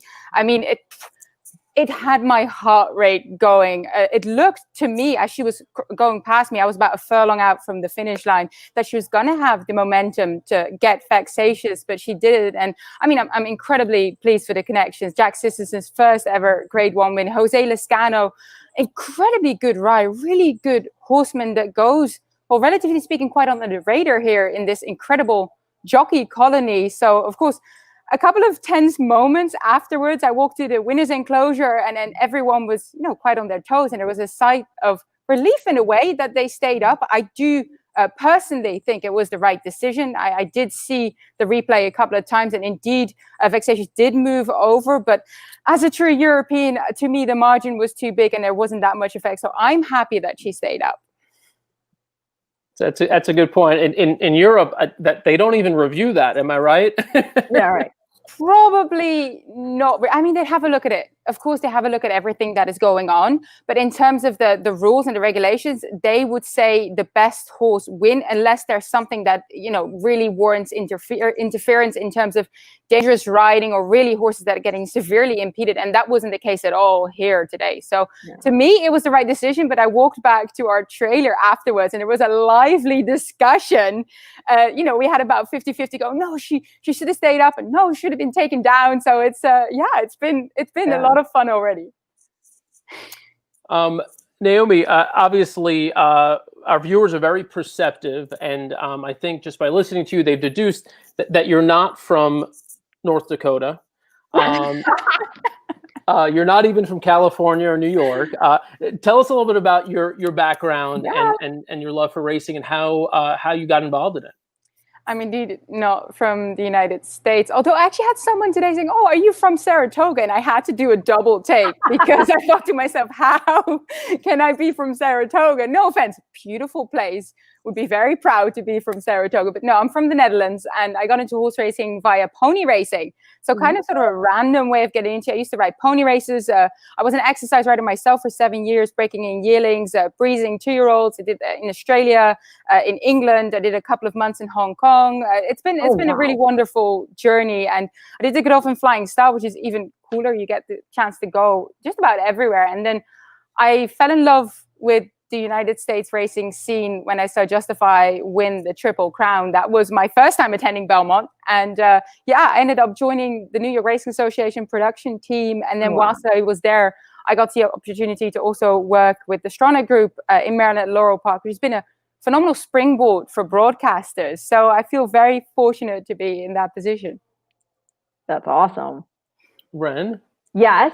Are you curious about, so I know you're going to give us the pedigree analysis for the next race, the 7th race on the card. By the way, for those of us, for anyone who punched my ticket in, good news, we're alive. We were too deep. Everfast showed that class on the cutback, drew off nicely, won easily. So we got 4 legs to go. We're also single to Code of Honor. Look, these are the races I'm scared about, these maiden races, but Ren's going to help me. I'm going to help you, so don't worry about it. And but he also, because I would hate not to give you some other information because I already did the work. Everfast, we have a Breeders' Cup connection to Everfast. And that is the fact that, yes. So Everfast, the dam is a full sister to 2004's Breeders' Cup Juvenile Champ, Wilco. You're all over it. You're all over this. So but he won at like a huge price at like 28-1. And second that day was a Fleet Alex, because your favorite that day was Roman Ruler, who did not run that well that day. Just letting you know. That was with Corey, by the way. Wilco was with Frankie. Yeah. Look at you. Look at you. You're just rattling the stuff off like nothing. It's just all in here somehow. Naomi, we know that you've got to get back to work soon, so we're going to get a couple of quick opinions from you. Yes. Let us know if you've got an opinion in this upcoming 7th race, a nice field of 2-year-olds. We've got about 25 minutes to post or so, and then obviously we want to hear your take on the Whitney. Well, first things first, of course, I love my 2-year-olds. That's what I did for about 5 years, breaking in yearlings and educating 2-year-olds. So I absolutely love the 2-year-old races. Unfortunately, I'm not sitting in the paddock, as you can see. I'm sitting in the Hall of Fame, which is pretty cool in itself. Wouldn't be possible if there was actually people at Saratoga. It'd be quite crowded. So normally I'd love to go into the paddock and have a look at them, because really the physical is what is something that I very much go on when it comes to 2-year-old races. But as you mentioned before, you go on pedigree a lot as well, and on trainers connection, and on possibly jockey. So I ended up going with the horse that actually had a start before in this race, the number 7 King of Miami for Wesley Ward, who had a first to win here yesterday. Now that was on the dirt, 5.5 furlongs. Was actually at the barn 2 days ago there. And I know that some people said, oh, Wesley Ward hasn't been hitting as much as he normally does, but he's still there and he still knows how to get the 2-year-olds ready. And I do like that last run. It was a muddy track. The horse King of Miami broke from the outside. He was hard ridden to move forward, so really aggressively ridden to get the speed, and it was a speed duel all the way. And I do like to see horses get that experience and show that they have a bit of heart, have that tenacity, and want to win and want to put their head in front. Now, he didn't get his head in front there, but do you think Jose Ortiz back on board was leading riding here yesterday? I think he's now possibly tied with his brother Iradartes after a couple of wins here today. Don't quote me on that one. I think they're now tied. It's so one or the other will win the meet. Right. It's So always they'll finish 1-2. Yeah. They take turns beating each other. So exactly. All right. So King of Miami, and I know, again, as I said a moment ago, when Naomi hops off in a few moments, we're going to get some perspective from Ren on some of the pedigree and the Breeders' Cup connections. Naomi, quick thought on the Whitney. How do you see that race unfolding? I mean, it's a field full of quality. So you can make a case for a fair few of the horses. And normally I always try to go and beat the favorite. I love to try and find an angle that makes me sound really clever and get you guys great value. But I find it really hard to look past Tom's Day Tat. Now, I did like Code of Honor but underneath him, but I really think Tom's Day Tat, he's just been ultra consistent. I was at his barn a day ago, so I had a chance to speak to Al Stoll, and he says he's a man now. He's really filled out. He's just full of muscle. And if you look at the way he races, he shows early speed. He's quite flexible in his running style, which really makes him suited to this field of 5, which can be quite a jockey's race. But this horse would help Joel Rosario in any way he can. So I find it really hard to look past him. Yeah, he's a great example. He's a great example of, you never know how good a horse might get if you just let them keep going. Yeah. I mean, 7-year-old now. Yeah, exactly. Naomi, let people know once Saratoga wraps up, where they could find you, where they could expect to see you, and where, if they want to catch you on social media or if they want to check the podcast out, let them know where they catch it. Yeah, so after Saratoga, I'll be joining the on-air team at the Maryland Jockey Club again. So we'll be at Laurel Park, and super exciting, of course, the Preakness coming up in October at Pimlico. I'll be joined by Acacia Courtney, who's here on Fox Sports as well. So lots of fun, such an exciting time for me to look forward to. In the Money Media is where my podcast lives, Talk Racing to Me with Naomi. Also, you can find me on Spotify, Google Play, anywhere you get your podcast. You can search on Talk Racing to Me with Naomi, or the In the Media podcast team feed that has it there as well. And Twitter, my name, at Naomi Tucker. Tucker, by the way, 2 Ks, not the CK. Yeah, 2 Ks. I do have to always make that. What's that? Lash it up there. It's tough. I got to do all this other stuff. Oh, the line is right there. I can see. Yeah, it's on the bottom there. It's being blocked right now. Naomi, thrilled to have you with us. For all of our viewers watching right now, remember the name Naomi Tucker, the star on the rise. We are so thrilled that you spent a few minutes with us. Thank you, Naomi. Thanks so much for having me, guys. All right, we'll see you soon. Enjoy the rest of the day.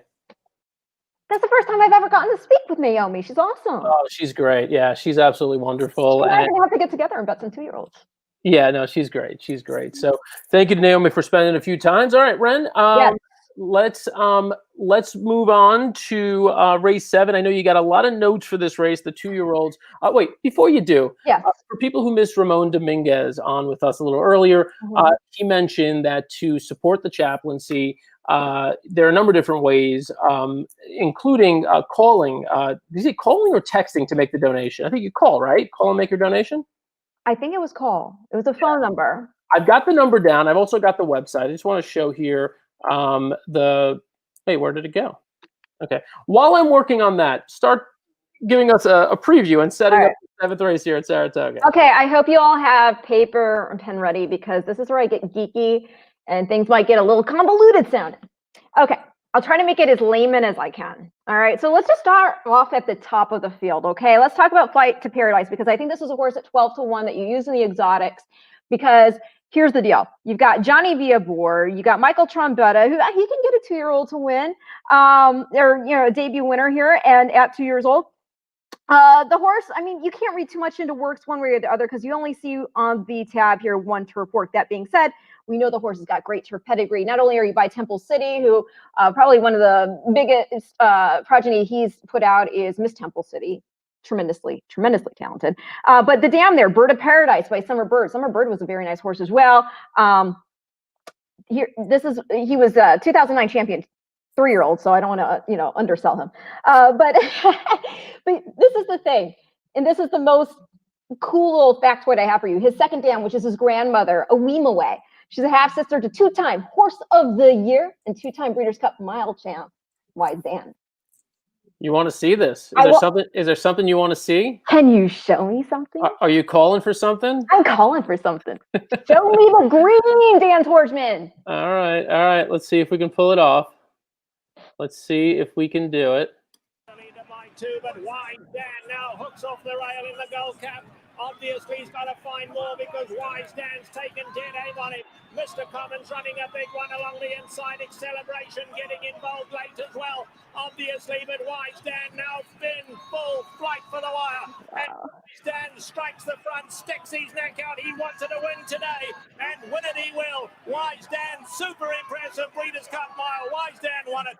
Animal Kingdom, like a rocket, will be in a photo with Celebration, and obviously for that second spot. Well, there it is. Grade 1 win for What a horse. What a freaking horse. And Wise Dan, super talented. And of course, his brother, Successful Dan, very talented. And again, the second dam, grandma here, half sister. Okay, so, I mean, just quick stuff. So explain, Zori had to start under the girth, is going to be switching from main track to the turf here. 10-1, the Rad Ortiz, blinkers go on by Exaggerator. We know Exaggerator loved an off track. So sometimes they say horses who like off track, like, can, you know, switch to grass or vice versa. So anyway, although that is kind of odd when you think about how many times horses scratch out when they take it off the turf. But that being said, Exaggerator is a freshman sire. He's had about, last I checked, 9 to race, 2 winners, 2 seconds, 2 thirds. The dam sire here, Tiger Ridge, half the AP Indy. A lot of people forget that by Stormcat. The female family's L'Angelure, La Voyageuse, who is Canadian champion, 2-year-old. So you've got plenty of pedigree there. But the horses, how far are we to post? Because I don't want to go through those. Oh, you got time. You got time. They're 15 minutes to post. Yeah. Oh, well then, dang, I will. Okay, so I'm gonna sip. I might get a refill while you're talking. That's how I drop knowledge. But no, you know, I'm gonna full screen you for a minute, and I'm gonna get a refill. I'll be back. Full screen me. Okay, so then let's go on since I can have some time here. Okay, so Bustin' Beaver, you've got a horse here who's a New York bred. We know Bustin' Stones was a fast horse. This horse's female family includes spinster winner Hila Cab and Islam, who's a champion miler in Peru. 30-1. I think the horse would be 30-1 because I just didn't see a lot, you know, to give me the feeling that even with the switch to a different surface that he's going to jump up big time. 4, Lee's at 15-1 by Lee. Lee's by First Samurai, and don't forget, First Samurai is by Giants Causeway, who was Cartier Horse of the Year in 2000, and then put in that game second place finish on dirt to Tis Now in the Breeders' Cup Classic. This horse has got a really deep pedigree, actually, and it's one of these pedigrees that can flip. The female family, it goes back to 4th Dam. Multiple grade 1 winner, Tapiano, okay? She won the Demoiselle, the Matron, the Spinaway. She's a full sister to another millionaire in AP Jet. But it's also the female family of Shackleford and Lady Joanne and Bagdaria and Calculator and Frenzy Fire, who I know Penelope Miller is a huge fan of. Frenzy Fire actually was just recently, he didn't run the best. There's a short horse field in the Vanderbilt, went by Volatile. But that was after he did win in the True North. So Frenzy Fire, or as Penelope would say, Frenzy Fire. Oh, you two would be great together on the show. Yeah, she asked me to do it every time. I was like, I can't roll my R's like that. Like, what are you doing? Frenzy. Well, I'm half Middle Eastern, so I can roll. I can roll it. So there we go. So Sol de Sur by Medaglia d'Oro. You know, Medaglia d'Oro by El Prado. I mean, he's always just been a versatile sire, obviously. Snowfall's the Dam by Warfront. We know Warfront was a dirt horse himself, but he's had a lot of success with this progeny on grass. The Dam was a winner at 2 years old. She won the Pike Creek Stakes. She's a half-sister to multiple grade 3 winner, grade 1 placed Upper Line, who won the Bewitched, the Arlington Matron, the Oaks, Arlington Oaks, and the Dowager. Second Dam, Snowflake, great group 1 place. She was second in the Nassau. Third Dam won the Italia Oaks, and that is Iviana. So you got your turf pedigree there, that's for sure. The 6th horse, Shoddy. Wait, Ren, I got to pause you. I got to pause you for 1 second. To allow you to reset. Oh. I just put up on the screen here the masks. You've got to tell people about the masks, and then we'll jump back into this. So these masks, Breeders' Cup masks, that's one version. There are lots of iterations. I don't have, there are iterations, very fancy iterations. Also, there are silk ones. There are different, yes, it's either, you've got the silk there on the right. It looks sort of like you've got, Delmar paddock mask there. Yes, it's a very much a horse racing motif. And so, yeah, you have just different patterns. All these patterns that have the Breeders' Cup logo on them are the ones that I'm most attracted to, simply because I like to represent. And I've always loved the logo anyway of the Breeders' Cup. I even remember being a little girl growing up on the farm. We nominated our horses. We knew we had no shot of having a horse good enough to compete in the Breeders' Cup, but we would nominate anyway because you just never know. And so whenever we got that piece of mail with the registration certificate that the horse was eligible, I just always love seeing it there. I mean, I don't know, it's just really cool. It's like when you're the logo, it's iconic. And you can see a new design there on the right, the One World COVID-19 Relief Tee that also supports COVID-19 relief efforts. All of this at the breederscupshop.com/COVID-19. And that was designed in a contest, right? Yes, I believe it was and there are a couple of them here. I think these as well were part of a design contest. So people just submitting designs, and the winning design ended up going on these shirts. Very cool stuff here. And then of course some more of the masks. These masks, of course, the traditional, the ones that Ren has. This is obviously your best deal, 3-pack, $25. Again, you're not just buying this for the sake of buying a mask, you're supporting a good cause. And this is the reality of what we're in. I mean, in most states right now, in most places, really everywhere nationally, there's still a lot of uncertainty around coronavirus. And I think we can expect for at least a little while wearing masks in public, and certainly in closed spaces like restaurants or barbershops, that sort of thing. You're going to probably need to wear a mask. You can show your fandom and also support a great cause here. So we'd obviously encourage you to do that. Think about, I mean, you got to think of it as a way to promote the sport you love, right? It could strike up a conversation. So maybe like, what's that horse on your mouth for? Right? Exactly. Totally normal. Exactly. I also wanted to pause it because we do have our next guest in the green room who I wanted to bring in, who may have some thoughts as a guy who's been around NYRA for a long time. He's seen his fair share of 2-year-old races. He's seen his fair share of Whitneys at Saratoga. So let me bring him in real quickly, and we'll have Naja Thompson join the conversation. How you doing? Hi, Dan. Hi, Ren. Thanks for having me on. Great to be a part of BC Live today. Super stoked. It was my idea. Thanks, Ren. Appreciate it. She basically said, if you don't get Naja on, I'm done with you. I'm done with you. I'm done with the show. I'm done with everybody. I'm done. But no, I get your look. Naj, if you've ever been to Saratoga, you've ever been to the New York track, big race, small race, any day of the week, he's been there. You're like, I mean, you really you're like essentially like what Tom Durkin was before, you're like the modern, you're just like a mainstay. You're a staple. I appreciate it. It's great to work for NYRA, great opportunity. Unfortunately, we know fans and we all can't be there this year, but we're still happy to have the racing. And Whitney Day, Mary Lou Whitney, a legend herself, great life, always happy. Whitney Day is one of the best days of racing, and just glad to celebrate and watch these Breeders' Cup races.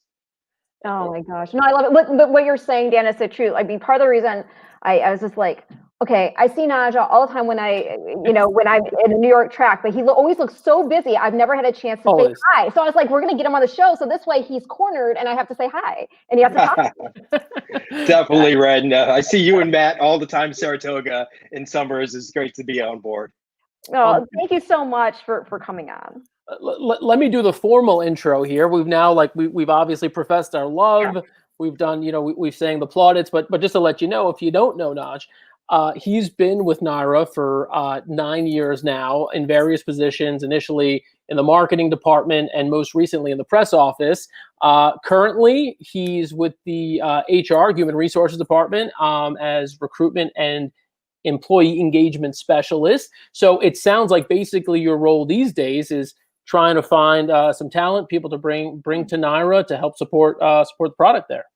That's correct, Dan. In my new role, I'm looking to recruit for talent to help NYRA bets. And we all love the sport. Let's bring in more people who also love the sport as well. Let's grow our sport. It's such a great time going to the races, talking to the races with friends, and also working at the track and visiting, as you two both know well. Oh, definitely. What would be your advice for anybody who does want to get into racing as a profession? Certainly, you know, definitely follow our job boards at naira.com and also industry job boards. I know careers are often posted sometimes in DRF or as well as other job postings and boards. Reach out to racetracks, reach out to people who work at the track, such as myself, other members on Twitter. I know our horse racing family is close and we're always looking to help people. Very good. I told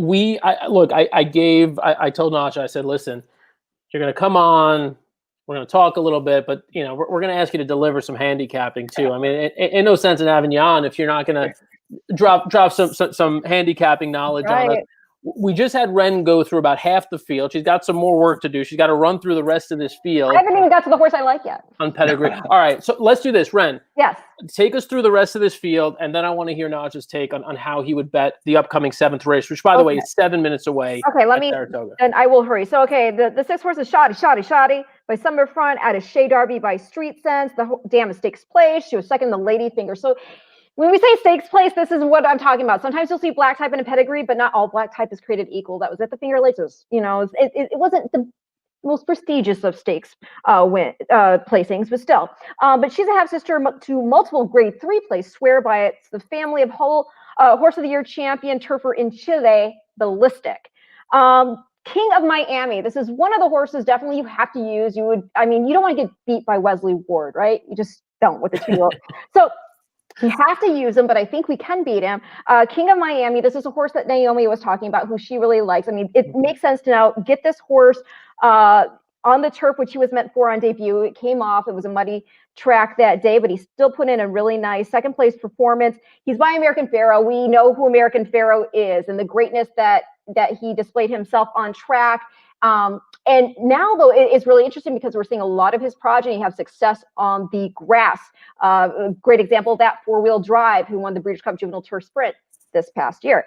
So King of Miami is by American Pharoah, and then he's out of Bombo Genius by A Fleet Alex. But the cool thing about this horse is that we have another Breeders' Cup connection, because his second dam, that is his grandmother, his second dam is a half-sister to 2-time Breeders' Cup Sprint champ, Midnight Loot.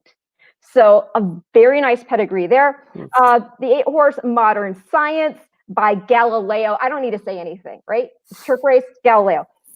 This is the horse I left off my ticket. So, I mean, you could probably... I'm just going to show this ticket real quick. Again, this started in race 6. We had Everfast. We went pretty light there. Thought that Everfast had a good shot on the cutback. We're pretty deep here, and I think I've got all the horses that Ren has mentioned in terms of her potential interest. We do not have Modern Science. So, Ren, please don't say anything else nice about Modern Science.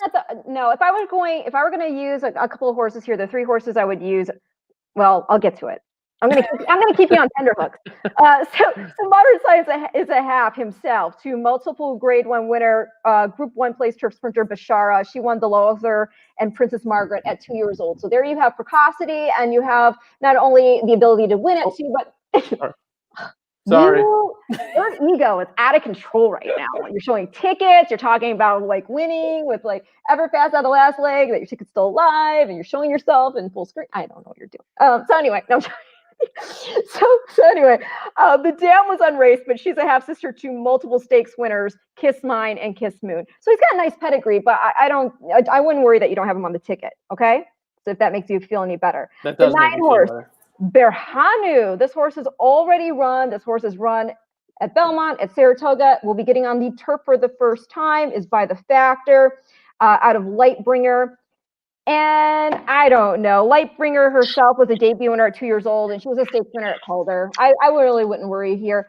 The 10 is my top pick, Habitus. We've got a horse here that has experience already. Put in a nice performance first out at Keeneland at 5.5 furlongs on the turf. The turf was yielding that day. Okay, so you're by Kitten's Joy, so that's obvious already right there. A champion grass horse, was second to Better Tuck, now who Graham trained, which is funny because this is a motion trainee himself, in the 2004 Breeders' Cup Turf. The thing is the dam is super interesting to me, and Quet by Indian Charlie, okay? She was a debut winner at 2 years old. She won by 3 lengths on the Saratoga main track, then by 4 in the slop. She was a half leg second in the Sandpiper. She never tried turf, but guess what? her female family, we've got enough incentive to like this horse here, to go on with it, in this spot here, because it's the female family of 2-time Breeders' Cup mile winner, Miask.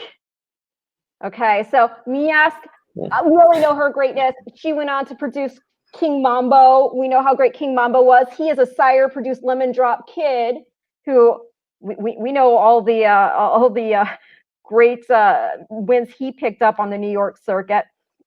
So it's just he won the Whitney, which is right in the conversation. Yes. But it's a great female family. It includes like Alpha Centauri, Rumpelstiltskin, East of the Moon, and Real Steel, who won the 2016 Dubai Turf. Black type through and through. And so that's my top pick, but you got to use the Ward horse because you can't get beat by Ward or American Pharaoh.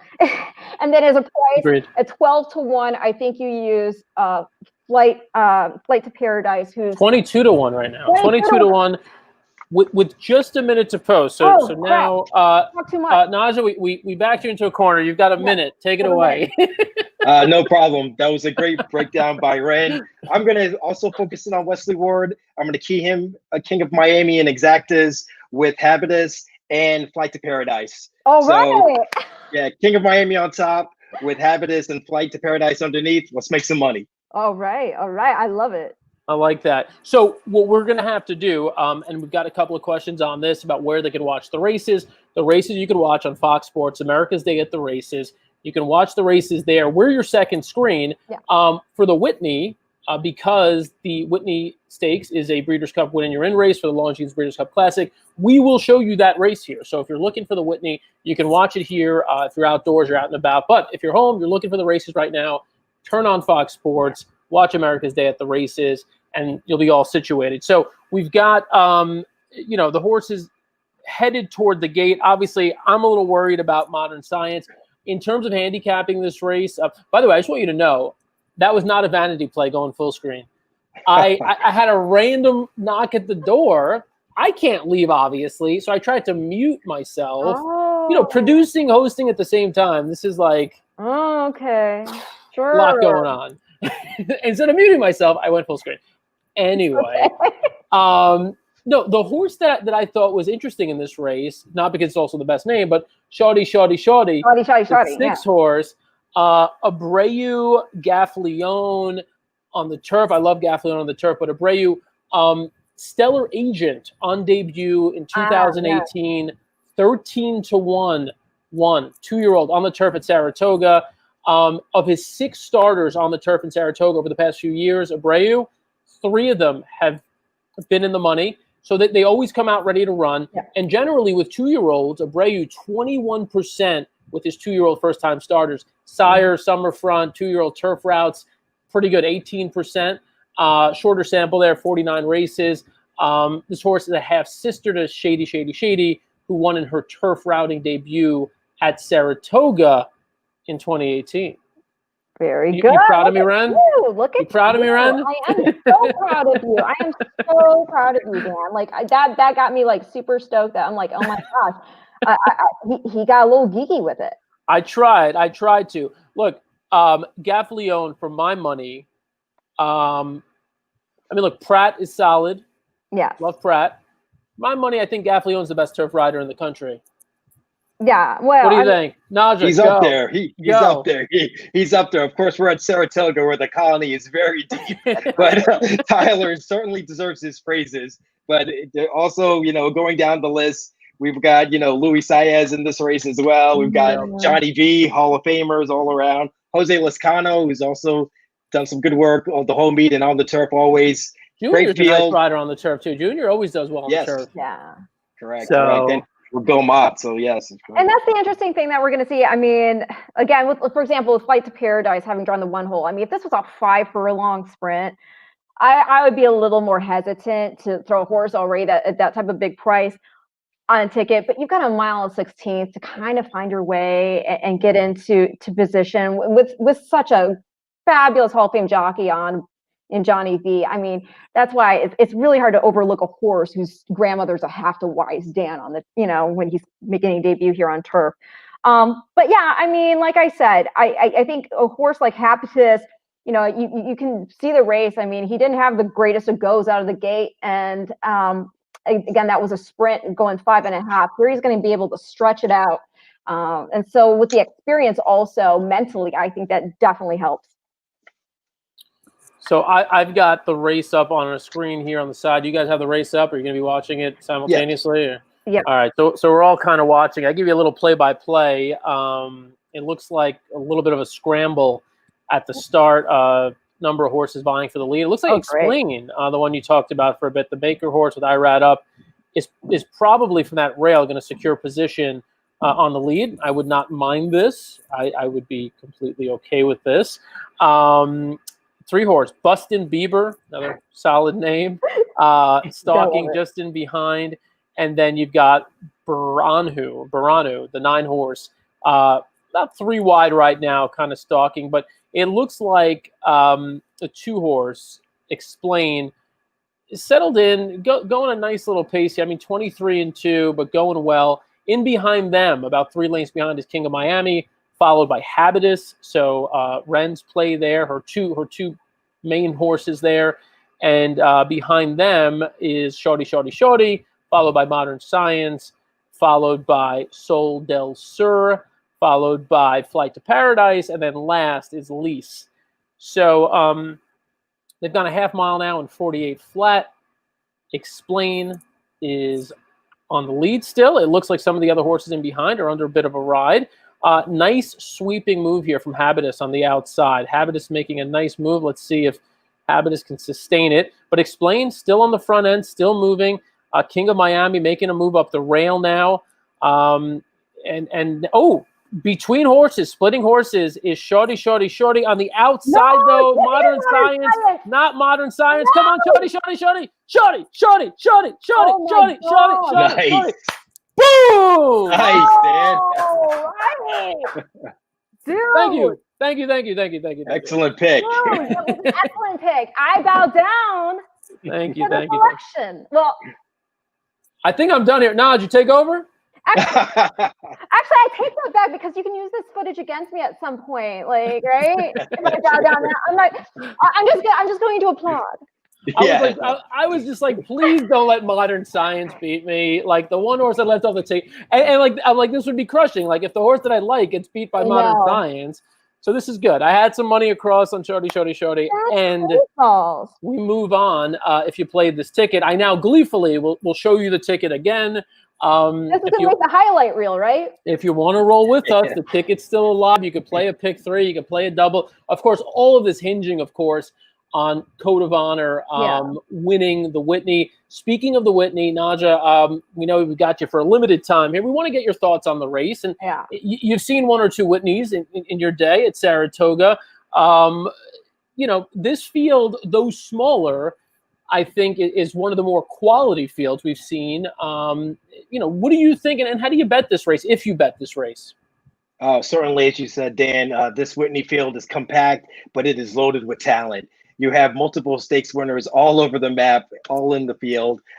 Personally, I'm going to stick with what you mentioned, Code of Honor. I think that Met Mile he ran last out was a good effort. He was just a little short at the end due to the mile distance. He gets to stretch out going 2 turns again here. So I'm going to key Code of Honor, probably play some exactos with Tom Tatat, who is also a talented older horse in the country, and maybe a little bit of improbable for a try. Not going to make some major money here, but we'll make a little bit of money if it all comes in together as the plan goes.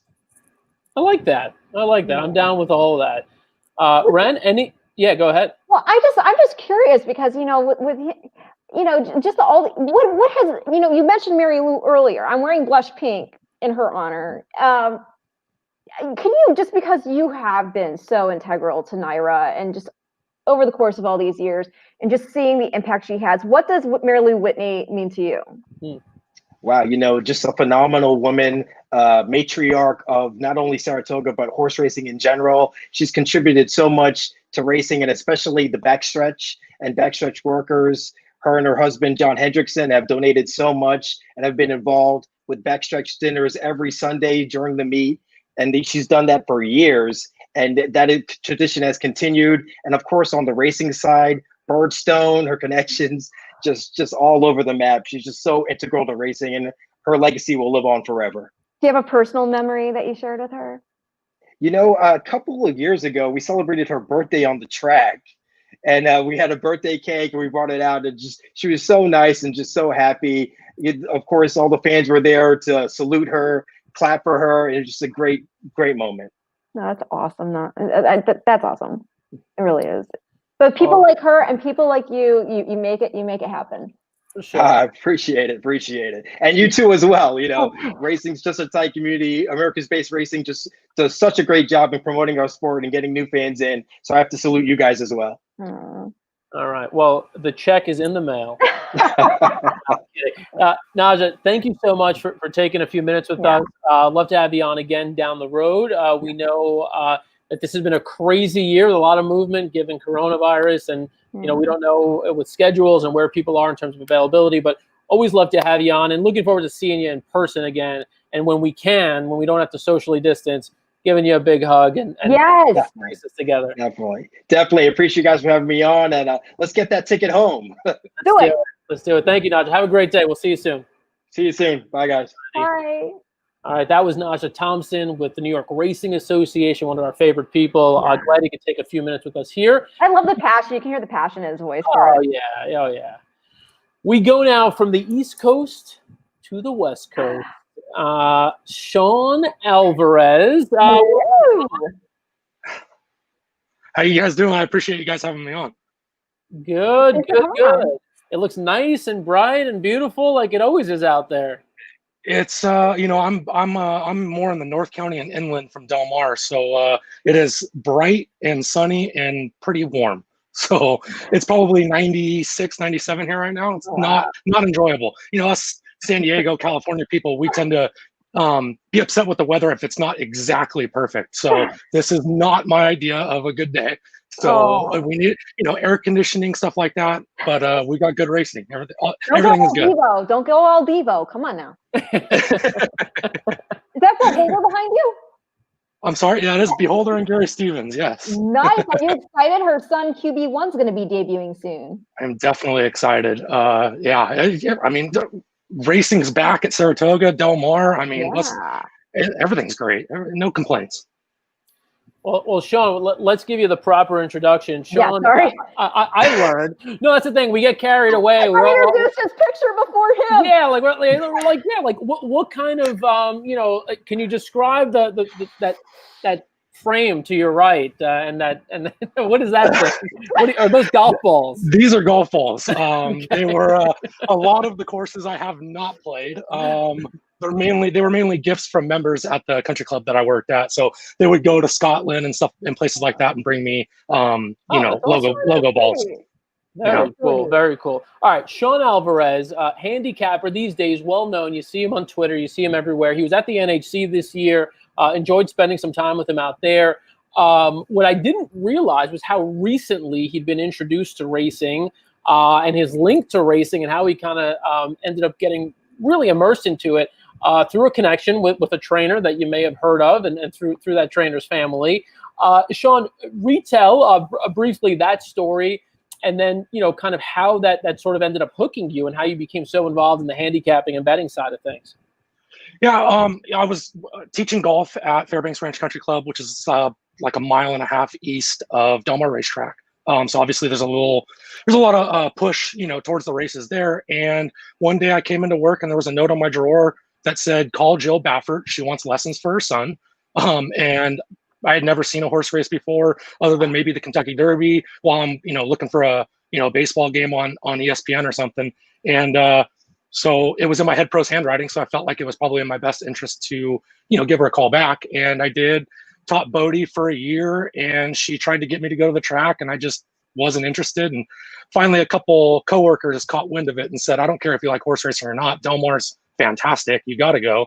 So the next year I went and went a few times, never really, I mean, all of us, while we can, you know, get over the losses, you know, we don't like losing a $5 bet. So I didn't want to go bug them, you know, this is their livelihood. I didn't want to, you know, go bother them. And she got wind of me going to the track and invited me as their guest for the Pacific Classic. Oh, wow. And she said, if Game On Duke gets the lead, he should win. And the 5 days of races that I went and saw, I didn't know class and all that. So, horses that were going to the front weren't necessarily even winning. They weren't even performing well. So I thought she was crazy. So I obviously bet against Game On, dude. Horse goes to the lead, Storybook's, ending, opens up by, I don't know, 20 at the end. And I just kind of looked at her and a couple other people and said, teach me everything you know. So I was kind of hooked there, really enjoyed it, and just tried to be kind of a sponge, at the track. Wasn't really on Twitter. I didn't know any horse players. So I just kind of tried to, latch onto people that looked like they knew what they were talking about, and, make a, short story boring. I finally wound up randomly meeting Jonathan Kinchin at Del Mar during the fall at Del Mar, and he basically kind of broke down kind of contests and everything, and even more so, into handicapping and just so many more details than I ever would have imagined. And the camaraderie with contests, I already loved horse racing, and just the camaraderie with contests, like, and Dan, Ren, yourself, you can, attest to this, like, when you don't do well, when you're not winning, you just look over at your friend and start rooting for their horse. And it's it's exciting. And, being at the NHC surrounded by, 600 of, some of the best handicappers in the country was just, it was exhilarating. Even just flying home, just thinking back about the experience, it's something that I definitely recommend people getting into, not even just at the higher level. There's $5, $10 free contests that you can get into just to kind of get yourself a taste. It's people like you guys that have really made me fall in love with the sport. I love the horse racing aspect of it, but going to the track, I go to the track by myself every day because my family's at the track, so it's just everything about it, being on Twitter and talking to people, and it's just, it really kind of substituted my, competition and kind of team aspect of, team sports back in the day. So. Oh, that's awesome. But I don't know about Dan. Dan doesn't lose apparently, so I don't know if he knows that feeling of rooting for somebody else. No. Well, I was actually going to say, Ren's going to come at me like that. But to be fair, like, I was like, holy cow! Like, she called vexatious. She's like, look, if anyone's going to beat Midnight Bisou, it's vexatious. Thanks. And then look, the last race, it was me. It was Shawty. So you just got to stay away from the sports betting. Yeah, exactly. Yeah, you have to bring that up. So we got a horse racing show already. Anonymous man stands for degenerate. Yeah. Well, what was the other thing you were calling me? Dan O'Mite. Well, that'll take. The degenerate one. We'll set aside for now. I said the D in Denonymous stands for degenerate, but I say it with love. I don't say it as like. Yeah. Oh, I feel the love. I definitely feel the love. But all that to say, you had vexatious. I had Shawty. Now it's Sean's turn to show up with a winner. So what do you say? You got something at Saratoga? You got something at Del Mar? What do you want to talk to us about? Yeah. You kind of mentioned the shared belief at Del Mar. I think it's a very short field. So there's not a lot that you're going to get as far as price goes. And I think Honor AP is just going to get absolutely hammered at the windows now that Uncle Chuck's out of the race. But, one of the kind of key things that I start my handicapping with is the pace of the race. And with these scratches, I just don't see much pace outside of Cezanne, the 6 horse. I just think, Flavian's going to go straight to the front. Another thing that I like about, a jockey like Flavian is even if the horse kind of needs the lead, he doesn't really get into speed duels. He gets horses into, the spot of the race that he needs to be in, the spot of the track that, that he thinks is running better that day. And I just think that Cezanne's going to kind of get everything, his own way, and Honor AP's gonna have to do a lot of running late to run him down. So I think the value comes from betting Cezanne on top. But if you're playing horizontally, I just think the race goes through the 5 and the 6, and it's pretty easy to get out with just those two. Nothing groundbreaking, but no. But it's interesting though, because you wonder, like with Midnight Bisou earlier, we talked about it. She won the Fleur de Lis. She was already qualified for the Breeders' Cup, the Longines Breeders' Cup Distaff. Later on, you've got Tom Zeta already qualified for that. Now here, you've got Honor AP. He's already in the Derby. Yeah. You don't need to basically send him full bore today, right? Doesn't need to come out with a peak effort. Cezanne, on the other hand, you know, I mean, that's a very good point. That's a very good point. You know, does that factor into the way you looked at this a little bit? Yeah, I mean, that definitely factors in. And especially kind of on top of that is, you know, you get Honor AP with a jockey like Mike Smith that, you know, ultimate veteran, has won the races, understands the long-term goal. So you're right. You know, I don't, if, you know, he's got 3 lengths to make up on the stretch and Cezanne looks like he's, you know, running well, you know, you might see Mike kind of put the stick away and kind of wrap up for the next race because, you know, he doesn't need the points. And there's no sense in kind of getting the best effort out of today when, you know, September's, you know, obviously the ultimate goal. For sure. Sure. Now I know I saw Cezanne. The funny story is I knew Cezanne's name before anybody else at the Baffert Bar knew Cezanne's name because I knew I did. I'm the one that told Bob Baffert. You should train this horse. Yeah, right. No, I'm the one who told Bob Baffert and Jimmy Barnes what this horse's name was because I knew I was. It's not Cezanne. It's not. No, it's Cezanne. No. But they didn't know the name. Period. It wasn't even about pronunciation or anything. No, I got you. No, so like because I knew I was doing a shed row walk with them regarding Future Stars Friday Breeders' Cup content, and taking a look at some of his 2-year-olds, and I knew that he had a horse in his barn who cost $3,650,000. I was like, we got to go look at this horse, right? Sure. So I did my research and I somehow dug up the horse's name and I went in there and I said, you know, can we talk about Cezanne? He was like, who? There you go. Yeah, I mean, look, that doesn't surprise me in the sense that you know about horses that are out in the world right now that no one has heard of yet, even right now. So it doesn't surprise me. I mean, Baffert's got a lot going on. He doesn't have time to know about every horse. Anyway. Sean, stay with us. Yes. We're going to go to a 4-box here because I want to welcome in a handicapper that's down in Kentucky for additional perspective. I think I know who this is. We could talk a little Del Mar, but we could also talk a little Saratoga. As we got the 8th race about 15 minutes from now. So let's go ahead and welcome in our friend Ellis Starr, the Uber capper. Ellis, how you doing? Hi, Sean. Hi, Ren. Hey, Dan. So do you and Sean know each other? Oh, on Twitter. I don't know if we met at the NHC. I was at the NHC for me this year, even though I tried to qualify on the last chance. I mostly a working trip for me. So unless someone comes up to me, I usually don't see people. So if Sean met me, I apologize for not remembering. Yeah, no, I saw they were Christina Blacker was there as well, correct? Yeah, Christina was. Yeah, I saw the booth, but I had a few other things going on. With I think you probably did. Yeah. Oh, were you stats race lensing it up? Well, I do use stats, so yes. I was stats race lensing it up on my own computer. when Sean mentions other commitments, full disclosure here, what he's telling you is that he had a commitment to sit with me and drink Truly and White Claws for hours on end, and he couldn't miss that commitment. So once it was clear that things were, kind of panning out on the betting side, it's never a bad day when you're drinking a Truly. When are you going to get them to sponsor your content? If anyone has a contact, reach out to those people. I mean, how much more genuine can I be? I love this stuff. Exactly. I drink it. I love it. All right. Enough about that. The 8th race coming up, sort of a bit of a tricky race.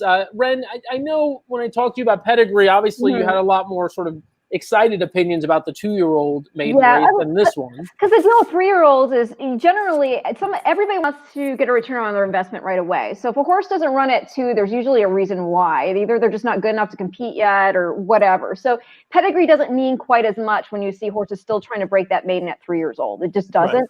Right. A few interesting points when you look at a race like this. For example, you have a horse who hasn't even started yet in Riadini. This is it's a basic tool of handicapping pedigree, but right off the bat, you can already see that he's by Bernardini, whose stud fee is $40,000, yet he only costs $6,000. So you have to then figure that there must have been some reason why either the horse didn't scope or he didn't X-ray well or something, because you don't get a Bernardini for $6,000 otherwise. But that being said, the horse that I found most intriguing personally in this field, and no result will surprise me here, was Caribbean Gold by Treasure Beach. out of the Giant Causeway Maffietta on the stretch out. I mean, Treasure Beach himself won the Irish Derby. Horse isn't on my ticket, Ren. Horse isn't on my ticket. Oh, sorry. He beat Nathaniel in the Chester Base. He won the Secretariat, got 105 buyer in the Secretariat. And again, that's the sire here, Treasure Beach. I just, you know, I thought at 12-1 with Manny Franco. And the other thing I really like about Manny Franco on a lightly raced horse is he rides with such confidence. He instills that in them. He's not scared. Yeah. Look, it's tricky race. Mile and 3/8. This isn't like, you know, a 6 furlong dirt race where you can kind of just, you know, pretty quickly, you know, pull up, whether it's, you know, their most recent races, pedigree, there are things you could reference. Mile and 3/8 on the turf is a little trickier. Ellis, let's kick it down to you there. 8th race here coming up. We got 12 minutes to post. Who'd you have your eye on? It's not tricky at all. Okay. Well, give us a not single tricky here. at all. The pick 5 starts here, so give us a single. If Bailout or Amano doesn't win the race, I would be very surprised. To Ren's point, great breeding, but you don't go from 5.5 to 11 furlongs. It just doesn't happen. It's not going to happen. This is one of those, you know, older maidens. There are some 3-year-olds here, but they just run these for horses that really just are slow. I don't mean bad slow. I mean, they just run one paced around the track. Bailout ran 4th last time, Belmont, but his comeback race off the 7-month layoff in June was rock solid. He ran 2nd. He also ran 2nd at 11 furlongs at Saratoga last July. Yeah, I know he's over 15 with 6 seconds, and it's not one of those, oh, he's due. It's that the rest of the horses really pale by comparison. The one race back got a 90 equibase figure, very strong. He just needs to repeat that. Amano ran okay at 1.25 miles, but Bailout beat him by half a length. Why he's so much lower, I think he's 7-5 now versus 9-1. I don't get it except for the Chad Brown fact. So I'll box the two, but I think Bailout is the horse to bet here in this race. Well, I'll say to your point also, though, I mean, this is a horse who also has really great pedigree. It must have hurt a lot for them to make the decision that they had a horse that, you know, didn't have an illustrious career ahead of him. So they gelded because he's by Arch, and not only is he by Arch, but the damn hidden reserve right there. She's a full sister to Millionaire, multiple Grade 1 winner, Educated Risk, and a half to Inside Information. And she's already, you know, produced stakes winners in Defer, Reload, and Bailout's 3/4 brother, Philanthropist. So that was a tough decision, I'm sure. And they're long overdue for a win with this horse. And right after they gelded him, he should put him in a claimer for the first time when they lost him. And he's 0-4 since one of those was on a muddy, a dirt track, which he hated. And he got beat. But his other 3 races, he was beaten 3, 2, and 4. So, you know, kind of a lesser of evils pick here. But 9-1 is a great price. Yeah, look, in terms of those 2 horses that you mentioned, yes, horse down on the rail, yes. I'm just going to pop the ticket up again. This is what I'm alive to, 13578. I essentially just use 5 Mystery Bank as a you know, Orlando Noda. That barn has been red hot. With Jose up on this horse, I figured I'm going to take a swing. I know I'm going to get 5 or 6-1. The horse is 6-1 currently. And then I also use a horse I'm surprised that we haven't really talked about much now, Reigning Spirit, who's 2-1 at the moment. Reigning Spirit, 2-1, Al Stahl, Joel Rosario. Second to Freedom's Flight last out in a race where both Reigning Spirit and Freedom's Flight got a really fast pace to close into. Freedom's Flight came back to win an allowance in his next start. Reigning Spirit actually outfinished Freedom's Flight 2 races back. It does seem to take Reigning Spirit a good while to get cranked up, so he'll need, I think, a good persistent ride. But I think he'll get that from Joel Rosario. I think it's the right jock for the job. And, of course, Stahl and Rosario will go for the double here into the Whitney with Tom's d'Etat coming up. By the way, if you're looking for the races, you want to watch them live, tune into Fox Sports 1 right now. If you want to watch the Whitney, you're out and about, you can watch it right here. We're going to have the Whitney for you. We're going to stream the race live for you on Breeders' Cup Live. Use hashtag BC Live to tell us who you think is going to win this upcoming race and then, of course, the next race, the Whitney. Sean, don't know if you had an opportunity to look at this race in particular. Do you have a quick opinion on this one? Yeah, I mean, you guys have all kind of touched on what I was going to bring up. I thought Ellis made a really good point about the 3 that I did not use as well, but now I'm very scared of.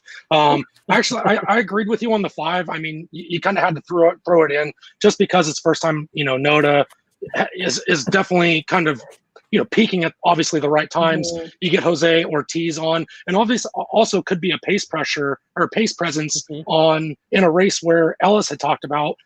You know, these horses are slower, one pace, might just need kind of that, first run into the turn. I also thought the one was interesting that I believe is on your ticket, correct? Yep. I just think he's going to sit a good spot. I just don't know that the distance is correct, is the right thing. I don't know that horse can get this distance. So I thought that one was also interesting. I was completely with you. I was playing against the 7, especially at this price. I just didn't see why this horse would be such a low price. Yeah. Oh, I have a fun tidbit for you on that one horse. Dam's a full sister to Holy Helena. Wait, who is? The one horse, the Dam is a full sister to Holy Helena. Is that right? Wow. Yeah, there you go. Yeah, Street Sense, to somebody's point, I went and used Stats Race Lens to look up all the Sires progeny records at, basically, I didn't even want to see 10. I want to see 11 furlongs to 2 miles, just real runners. And Street Sense is like 1 for 29. It was not good. It was Temple City was okay. Roarfront, of course, is okay. And Arch, number 1. Right. But and as for a shameless plug, that's one of the great things about Stats Racelands for someone like me. I didn't even see a horse race until 2013, so I don't have the knowledge bank that I can kind of go back to. Even I've got a frame of Zenyatta up, and she ran before I even saw horse racing. So stuff like that where I can kind of go back and look at angles from stats where a lot of other people can kind of just pull off their knowledge bank, like pedigree stuff like Ren knows. I'm lost in that if I don't have something like stats. So I'm with you on that one. But I mean, the thing you're talking about makes sense though with Arch and with Temple City, because that's Roberto line, whether it's Chris S or Dynaform, or you've got Roberto in the mix. So that's where you're getting that stamina. We are 4 minutes now from the 8th race at Saratoga. Since we talked about Stats Race Lens a bunch here, I do want to point out, while we don't have the time confirmed yet, I know that we're going to be doing a special Race Lens handicapping session next week, likely next Thursday, where we're going to be previewing the Travers as well as the Ellis Park Derby, not named after Ellis Starr, but don't break that to him. You know what? Sorry, Ellis. You know what we were going to call it? I'm doing a race of the day for Ellis Park, and I wanted to call it Ellis on Ellis, but it sounded a little odd. I like that though. No, Ellis Squared. Ellis Squared. Thank you. Yeah. But yeah, look out for that next week. I believe Christina Blacker will be involved with that as well. And so, yeah, lots to look forward to next week. It's crazy. We're in the first. It's now August. It's August 1st now, and we've got these like back-to-back weeks of just incredible racing. It's typically incredible racing, but now it's like really, really incredible racing. I mentioned earlier, once our show is over tonight, you hop over to NBCSN. You've got live coverage for 3 hours from Del Mar, which includes the Bing Crosby, winning your in for the Breeders' Cup Sprint. And then tomorrow you've got the Clement L. Hirsch winning your in for the Longines Distaff. So big racing this weekend. And then again, next weekend, as we mentioned, you've got the Travers. You've got the Ballerina, another winning your in race next weekend. And then the following weekend, horse racing returns to NBC with Alabama Day, I believe, from Saratoga on the 15th. So it's just nonstop action, 1 week after the next. All right, look, we've got a couple of handicappers on here. Just give us, look, let's imagine you've got a $25 bankroll here for anybody watching. I want to get a quick bet in here at Saratoga, the 8th race. How might you bet this race, Ellis, with the $25 budget? Bet $15 to win on the 3 and a $5 3-7 box. Okay, simple enough. Sean, gamble our money for us. I mean, like I said, Alice made a great point with the 3 that I didn't originally like, so I would include that. I would just go 3-5 and try to beat that the 7 and the 8, and I would just throw, I would throw the 7. Excuse me, 1, 7, 8 kind of underneath. And I'm not really race by race type of bettor unless it's contests. So. Vertically speaking, I find it hard enough trying to figure out who's going to win the race, let alone who's going to come in second and third. So I learned the hard way at Del Mar to stop playing trifectas when I first learned how to play the races. So I would play an exacta with the 3 and the 5 on top and kind of sprinkle in who you like underneath. Sounds good. 3 and 5. I would love to see. I wouldn't mind seeing the 1 on the rail either. Ren, how would you bet this race? I gotta go. I'm sorry, Alice. I just got to go with I mean, maybe the horse will prove his point exactly, but I would just put the whole 25 because I just like a solid ass win. Oh, solid Windex. Excuse me. Solid Windex. It's all right. We slip every once in a while. Fans, right? I don't get it. Like I'm drinking. It's not prime time, you know. It's okay. I'm drinking from like the mystery American Faro Cup. No one knows what's in it, right?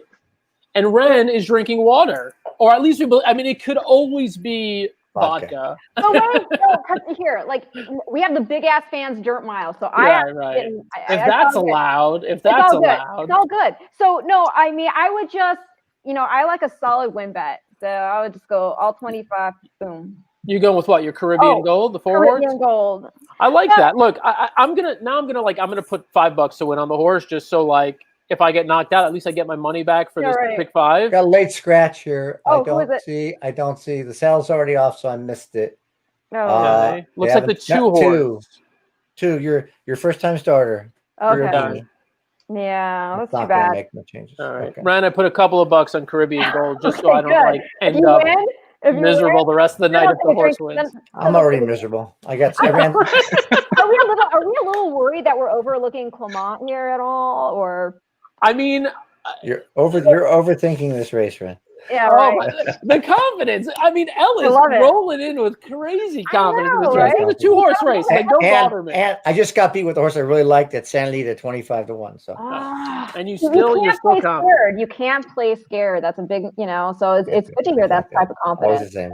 Absolutely. Can I just give some love, even though, obviously I'm not talking about this horse as a pick. I just have to give some love to that pedigree. Noble Mischief by Noble Mission out of a Rock of Gibraltar mare. Rock of Gibraltar was awesome. That horse strung together 7 Group 1 wins in Europe before he came over. And in the Breeders' Cup Mile, he had an awful trip, and he just came up a no short to Dome Driver, who was like 26-1 or something like that. I mean, I remember watching that race on simulcast from Suffolk Downs. The only time I ever went to Suffolk Downs was for that Breeders' Cup randomly. I think I was like, one of like 50 people, went to some friends from college. So kind of fun memories of, just college debauchery. So, while they're stalling here, we could cover the Whitney, They're Al stalling it. Want to mention little Al stalling it. Before we move on to the Whitney, do want to mention just real quick here, Charity for Champions. This is something we brought up before. If you like good bourbon and if you like doing good with your money, this is a way to get involved. And essentially buy a bottle of bourbon that'll support a number of great causes that you can see scrolling across the bottom of your screen. I'm going to share a screen here that kind of shows you what the bottle looks like, the most recent bottle right there. They've done this over the past few years. This is the Ted Bassett bottle. You could reserve a limited edition bottle. And then in past years, I want to say they've had Mike Smith. Yeah, here's the Mike Smith one. And then D. Wayne Lucas previously. So you go in, you make a donation. You're supporting the National Museum of Racing and Hall of Fame, Old Friends, the Racetrack Chaplaincy. Ren, pretty good deal, right? Win-win here. Yeah, no, absolutely a win-win. Where's the website? Like, if it's got Ted on the bottle, I gotta get it. Yeah, it's the website is just breederscup.com, charity or hyphen -4 champion. So charity -4 champion. And you have to be 21 years old to access this part of their website. Yep. Charity for Champions. Ellis, if I hit the pick 5, I'll send you one of these. So that's good. So and if you want to send me a second one, I can get it autographed. I like that. I like that. Yeah. Yep. All right. So they're moving in now for the 8th at Saratoga. I mean, let's wait till this race finishes and then we'll hop to the Whitney. We'll do a Whitney preview. And then I will tease here, the rider of the 9 horse in this 8th race, Noble Mischief, is Raylu Gutierrez, who we've been doing some really cool videos with lately. He's going to be joining us live after the race. So he'll be all sweaty and out of breath and all that. But he's going to be joining us live, and he's going to preview the Whitney. He's not riding in the Whitney, but he's going to tell us potentially, how he would ride it and how he would see the race unfolding from a jockey's perspective. A really good kid, up-and-coming kid who if you've seen any of the videos that he's done recently, super impressive, and we're excited to have him on. So he'll be joining us a little after this race. So my horse looks a little hot. And by the way, this race is going to go in about 2 minutes and 20 seconds. So we're going to be watching it for quite a long time. Well, the good news is Ellis has volunteered to do the play-by-play race call for us. Have I? Okay. Which one? Should I use the live? Should I use the live feed or the? I mean, the race is already off. You got to come on. All right. Well, I got to bring my other computer over here. Hold on. While Ellis is getting set up, I'm set up. I'm ready already. Caribbean Gold is on the lead. I got it. Caribbean Gold's on the lead. Mystery Bank's under a snug hold. 6 Montauk Summer is under another hold. They're trying to go as slow as they can here, by the way. And the 1 Holy Emperor is on the rail. Let's Coming see. in stretch. She's stretch the first time. You want me to do it? I can do a call. Do a call. Do it. For it. No, you're gonna get my chart calling abilities. I can do it. I don't know the horse. 26 and 2 for the opening quarter. Tap into your inner embryo. Caribbean Call by a length and a half. Mystery Bank by a half. Holy Emperor by a length. Montauk Summer by a half. Bailout by a length on the inside. Noble Mischief on the outside. Another 4 back to Amano and Reigning Spirit bringing up the rear. I like how Bailout's moving. Bailout's moving pretty nicely, I think. After 52-18. 52. Yep. Caribbean Gold by 2.5. Mystery Bank by a length. Holy Emperor by a head. That would be Montauk Summer right outside of him. Bailout inside, another length back with Noble Mischief outside of him. Another length to Amano, who's starting to pick it up a little bit, and Reigning Spirit another length back. Amano's being asked a little bit, and while some of the others aren't. I think my over-under on the race is wrong. It's going to be even slower than 220. By the way. Yeah, 118 and 1. I just want to point out, Ren, Caribbean Gold, 20-1 on the lead, has no excuses. And that's exactly what I was just about to say. This horse has no excuse. I mean, just absolutely walking on the front end. Mystery Bank there, now starting to put some token pressure on. Yeah. Holy Emperor looks good in behind. Montauk Summer at a price 17-1. And Amano is being asked, is making a move, but Ellis, you tell me, I don't think Amano's getting up from that No, spot. he's going to have to go 6 wide. Bailout held the rail and is coming up the rail. He's third now. 5 Mystery Bank just passed, battling with Caribbean Gold. Holy Emperor's coming. Here comes Amano a little bit. Come on. 1-5, 1-5, one or the other. 1-5, 1-5, 5-1, 1-5. Come on. Come on. I'll take the 5. Come on. Come on. 5 by a neck. No to Sean. Sean was on that one. You know he's screaming there on the apron, right? Mystery Bank at 8-1. No mystery there. Jose Ortiz. Please God, Code of Honor one time. Bring him. Or Noda's probably already in the winner's circle. I heard his first win. He jumped the fence into the winner's circle while they were going down the stretch. He's always doing backflips in the winner's circle. It's amazing. At least my Caribbean Gold did not embarrass me. No, Caribbean Gold hung in there a good long while and finished what? From going from 5.5 to 11 furlongs. It's tough. No, it's a tough ask for sure. That is a long way. We've gotten a lot of comments here. This one I got to put up because I'm like, wow. Singapore in the house. Nice. Look at this. We've had some international viewers over the past few episodes, and so very cool to have Singapore in the house. This, by the way, is coming in from Brooklyn. You may recognize that last name. I do. This is Pops. So what's the good news? I think he knows what's up. Now,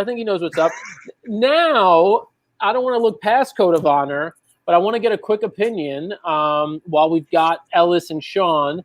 I want you to assess my prospects here with this ticket. So I've got Code of Honor singled coming up in the Whitney. You could tell me if I'm on or off there. But beyond that, in a very tough Jerkins, I'm only 3 deep. I thought it was tough. And you may have noticed I left off your likely favorite, No Parole, which... Look, I just think No Parole is going to get a lot more pressure today than Last Out. If the horse is as good as he might be, then look, it's a dumb move by me and a dumb gamble. But I'm going to be alive to Echo Town, Shoplifted, and 3 Technique if I make it to the Jerkins. Ellis, I know you had some thoughts on the Jerkins. So what do you think? I'm going to give you the good news. Okay. Your Echo Town ticket is good. Okay. I don't know that you get through the Whitney. But I'd rather lose in the Whitney. I'll lose. I'd rather lose in the Whitney. But then you can bet to win on Echo. Echo Town is very, very strong in the Jerkins. In the Whitney, look, I looked at this race a lot finally because it's 5-horse field. I didn't do it for any of the blogs I do. And I liked Mr. Buff in the Suburban, and he was 5-2. He never got the lead he likes. 10 furlongs. First time in his career, he ran badly. He's 9 for 13 at 9 furlongs. Better still, he's 9 for 11 at 9 furlongs in New York. And Improbable will not go. There's just no way Ortiz is going to go with Mr. Buff. So Improbable could go by him. But if Mr. Buff gets to coast on a lead like he did in the Jazzle, like he did in the Alex Robb, like he did in the Empire Classic, like he did in the Shipman, like he did in the Saginaw, like he did in the Empire Classic in 2018. I can keep going, by the way. I think he wins. I don't think he's going to be 12-1 on the morning line, but I'm playing Mr. Buff to win, similar to the race which I sucked up in. He's got that quality. I mean, because look, pace can make up for class. I mean, precisionist. Yeah, good point. Yeah, look, I mean, there are definitely examples through the year. I actually, initially, for those who know my horse racing obsession, it's Bodie Express.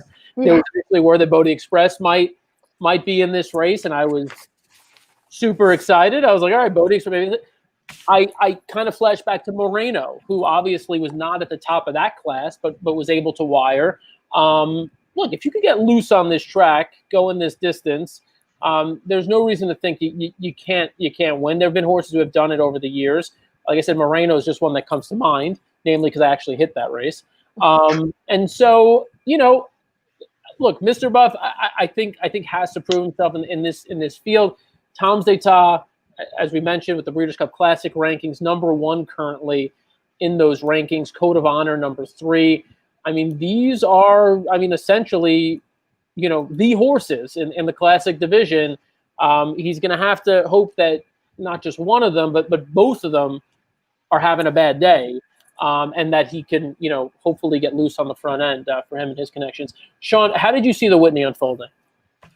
I kind of saw it pretty similar to what Ellis was saying with, Mr. Buff going. I also don't think Improbable is going to go. I just think that would be kind of that kiss of death in that scenario. I actually thought Tom's d'Etat, even though it was the favorite, would get first run and was going to be tough to beat. But with that being said, I kind of leaned on earlier when we had talked about the way I handicap with pace and trying to figure out how the race is going to go. Truthfully, with Saratoga, I'm losing the pace battle left and right. I think I'm going to get lone speed. Suddenly we're sitting fourth. So I thought Ellis made a lot of good points. And I think Code of Honor is going to be tough. Complimenting me. Well, what I'm going to do is now every time Ellis is brilliant. I'm gonna just throw out one other horse that Ellis didn't mention who will win this race. I'm going to start contacting Ellis before I enter contest because I don't like any of his horses, and then he makes a point, and now all of a sudden I feel like he's not, that horse isn't on my ticket. I'm scared. Sean, don't ever get off a horse you like because some other tout tells you something. Right. Well, unless Dan tells me to bet a horse, I try not to jump on other people's horses. So, unless he's giving me a sports bet, then I go to the opposite side.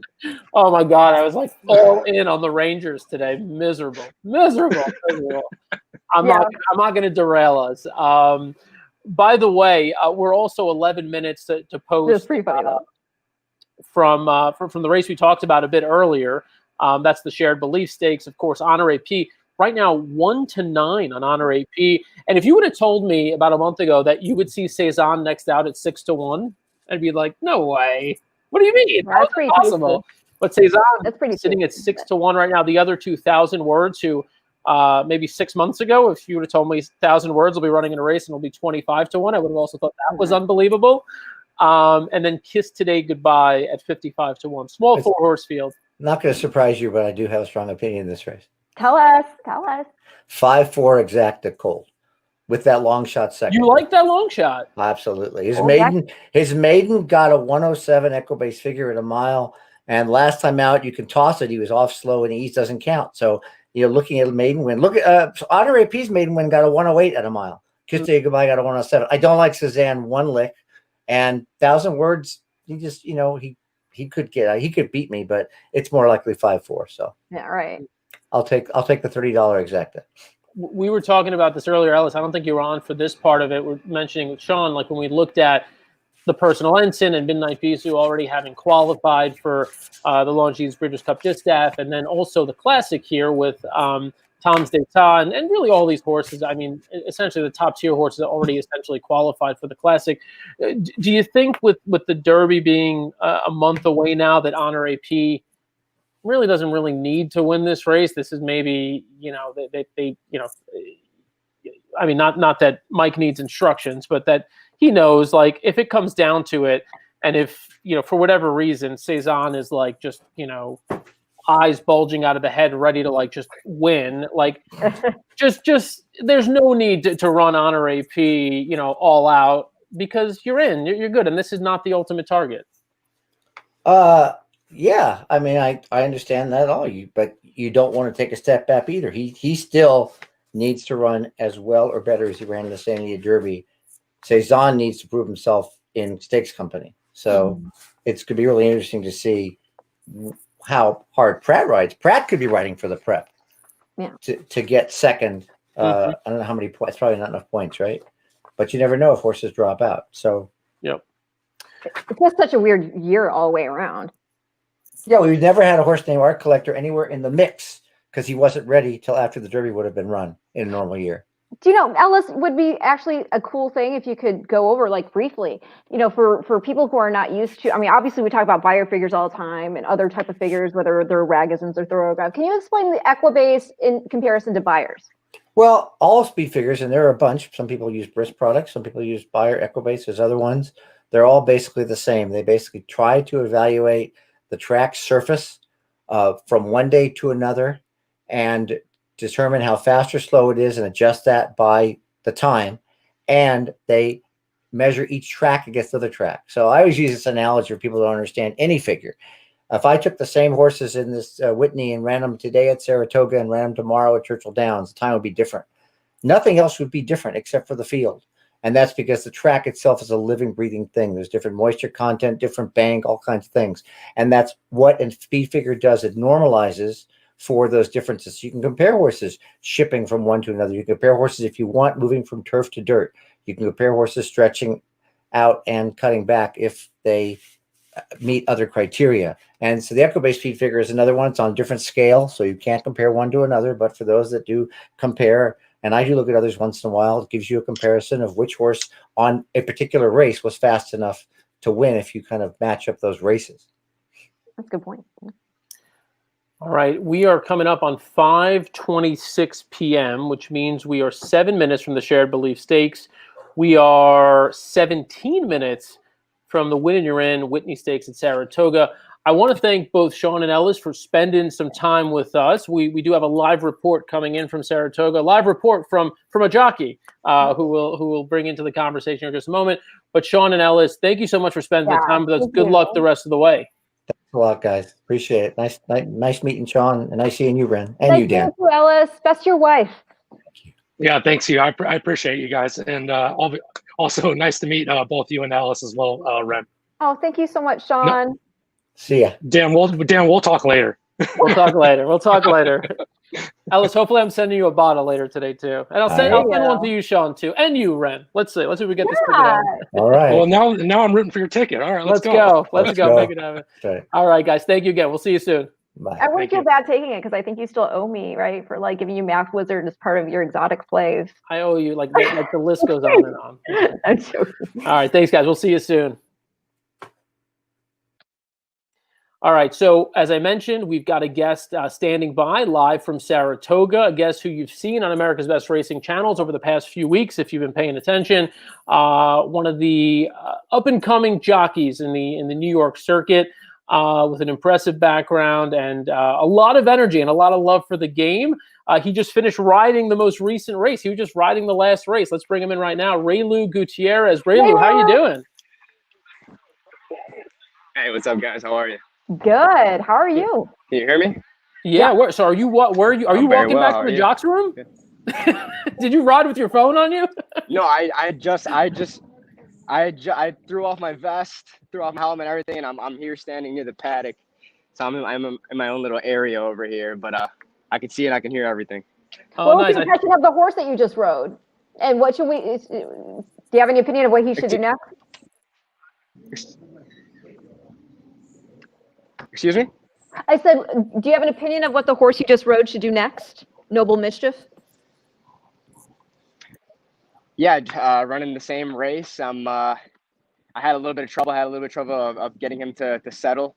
And, you know, with that 9 post and the turn is so close to the gate. I mean, it was tough around that first turn to just let him get away from there. He's such a big horse to let him get his feet under him. And it really just cost me some position throughout the race. But difficult race. And, you know, the trainer's a really great trainer. So, I mean, if that horse, you know, runs back here in Saratoga, I mean, I think you should go right back in the same spot and hope for a closer to the rail position where I can just drop my hands and let him run free out of there. Well, there you go. It was only his second start. Yeah, he will improve. He showed at Belmont he can run a little bit. He finished 5th by 8 lengths, I believe. So I mean, the horse can run. Raylu, we've got you out there. I know exactly the spot you're standing at now. If I think you're standing essentially by where the betting windows are, right? I mean, that's a place I spend a lot of time at. Yes. Are the betting windows near you? Remotely close. Right next to actually like the racing office, right on the other side. Oh, okay. Yeah. No, I definitely spend more time at the betting windows than the racing office. But, you know, as you're standing there on Whitney Day, usually this day is filled with fans and just a lot of energy. And, you know, you got the sales going on. You've got a lot going on out there. Obviously, this year, no fans in attendance. You know, for you as a rider, as a jockey, I think this question's been asked. I mean, you know, what is it like? I mean, is it, you know, do you feel like you have to kind of get yourself, you know, in any way more psyched out to realize like, wow, this is like the gravity of a big race day today? Or are you really still soaking it all in, knowing that, you know, for a young guy, up and coming guy, to be riding on Whitney Day, to be riding like you did in the Belmont Stakes, you know, that is as special as it should be?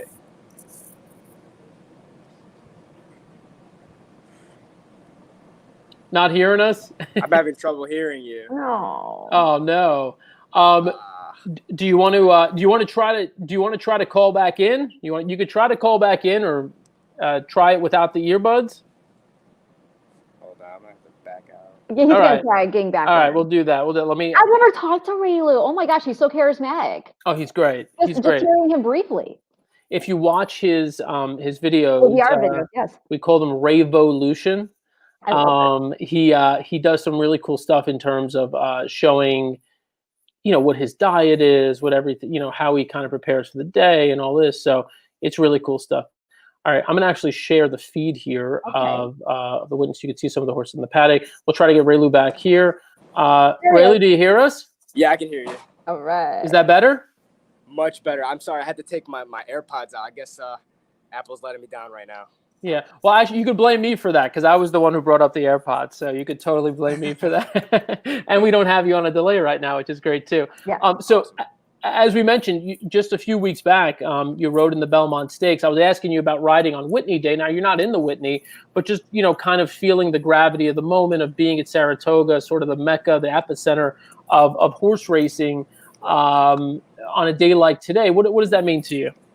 Oh, it's an amazing feeling. I mean, when you see Bill Parcells just hanging out somewhere around here casually, you know, it's pretty cool, and just the atmosphere for everybody. I mean, of course, there's no fans, and we would love our fans, but you know, health is first and foremost priority. But just you know, even when you're warming your horse up in the post parade, I mean, you look at the stands and you see the red and white stripes, and you know, I'm sure you know you just sense the aura in it. And you know, I won a race the other day, and here my first one at Saratoga, and I got more texts and congratulations from winning that race than I did winning the Tom Fool, my first graded stakes at Aqueduct, you know, when I was a bug boy. So I mean, it was it's just different here. You know, it really hits different.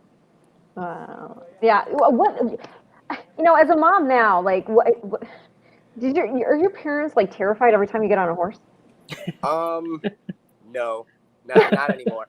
My dad and my uncle were the type of teachers that were like, if I fell off, they would tell me, if you really want to do is get back on. You know, there was kind of like some tough love, and no matter how hard I fall, you know, hey, you okay? Okay, get back on. My mother and my aunt, you know, my aunt from being, you know, married to my uncle for 35 years, I believe. My mother and my father for, 20 plus years. It's just like, if this is what you really want to do, you're getting yourself into. So just make sure you get some good accident insurance. God. Well, I'm sorry. I was just going to say, I mean, I show horses or showed, and I would show now if I had a show horse, but I just don't. But my mom, oh my gosh, she'd have a heart attack every time. Like if I fell or something happened. So that's why, I mean, to me, a horse being on a race horse is a completely different scenario. Absolutely. I mean, my mother's probably the most proudest moment of mine was, when I got my bachelor's, at graduation day, and even every time I win, if a big race or in some race, she just sounds like congrats. But that day that I got my bachelor's, she was so like thrilled. So I mean, I know where her heart lies, but this is me right now. Aw, well, I love it, and just the confidence you have to be able to have this profession speaks volumes. Absolutely. We are currently, as you can see on the screen there, 7 minutes away from the Win and You're In Whitney Stakes at Saratoga. You can watch the race right here. We'll have it live. If Ray Lou's willing, we'd love to have him with us for the race, and we'll kind of react to it in real time. At this very moment, the horses at Del Mar are heading into the gate for the Shared Belief Stakes with a couple of horses you might have heard of. One in particular named Honor AP, who's pretty high up there on most people's lists of potential Kentucky Derby contenders. He's also 6th in the Breeders' Cup Classic rankings. And so a lot of interest in that race. You also have Cezanne and 1,000 Words, 2 really highly regarded horses in the race. So we're going to be keeping an eye on that. We'll let you know what happens in that race. As we shift back to Saratoga with Ray Lou Gutierrez here. Ray Lou, interestingly, with the series that we talked about, the Ray Lou Revolution series in the saddle with Ray Lou Gutierrez, you've talked about your diet, you've talked about your exercise routine, and then we just talked about a moment ago, which is, kind of, like having an insurance policy is one thing, like an actual insurance, but you have an insurance policy based on the education that you got. Find it fascinating how much, attention to that particular aspect of your life that you've given, and the fact that you prioritize education and potentially a career beyond riding, if that is indeed where life takes you. Oh, and now we lost him. We lost him. Well, you'll answer that question. I thought you just wanted a little more headspace, Dan, and so maybe he's just excited about the Shared Belief Stakes, which is now off, by the way. The 1,000 Words is on the lead. Honor AP is making a move here mid-race, but we'll keep you updated on that.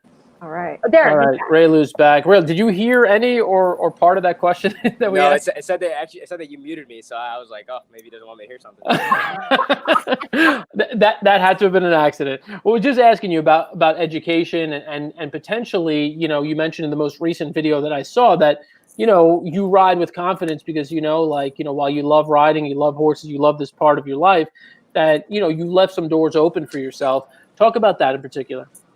Absolutely. So, I mean, when I first started riding, it wasn't really the intended career path, that I was expecting for myself. I will say that, I was, as every other college student, very much in debt. And I just figured, I have a little bit of talent and, I thought about it. And when I said, when I came back from Europe, I was like, maybe I could just try this out. And, I was thinking I really had no, New York, it was like a dream to me that, I thought I'd never be here, let alone even Florida. And, I came back, started riding at Finger Lakes, and I got a phone call from a guy named Gil Grael, who brought like Cornelio Velasquez and Castellano and Luis Saez to Florida to New York. And he asked me if I wanted to come ride in Florida. And I was like, okay, cool. And that was really changing my life, and just that confidence that I just had. Like, I was always like, okay, well, it was kind of like, if this doesn't work out, I know I have my education to count on. And, it's just have fun with it, be relaxed, try your best, and just try your best to have the horses relax for you. And that really always helped me. I always had a sense of competition where I was like, I would be hard on myself because I wanted to be better. I wanted to learn. I wanted to please everybody. And, that's still there. That fire's still there. But at the same time, I always have in the back of my mind that relaxation where, it's like, it's going to be okay. When you go home, leave the racetrack at the racetrack, and get your personal stuff at home, and don't bring work home, pretty much, per se. Yeah. So it's always it's always very good for me, and my family always helped me with that, and just my family is very education oriented, and just the laid back and educated environment that I grew up in is just it's a really big deal of the person I am today. Aw. It's awesome. love it. That's absolutely awesome. Earlier today, we saw an upset in the Personal Ensign Stakes. Midnight Beast, who was defeated by Vexatious. And if you're watching right now at Del Mar, we just witnessed another upset. Honor AP, who's way up on most people's list in terms of top Kentucky Derby contenders. Also, currently, this may change now, currently number 6 in the Breeders' Cup Classic rankings, loses in the Shared Belief Stakes. By how much? 2,000 words at odds of 9-1. 1,000 words. Cezanne was there throughout, kind of tired late. So Cezanne, a little bit of a, I mean, I would say almost as disappointing, if not more disappointing than Honor AP, because looked like Cezanne was in good position to pick up Derby points there. Cezanne ends up finishing 4th in a 4-horse field.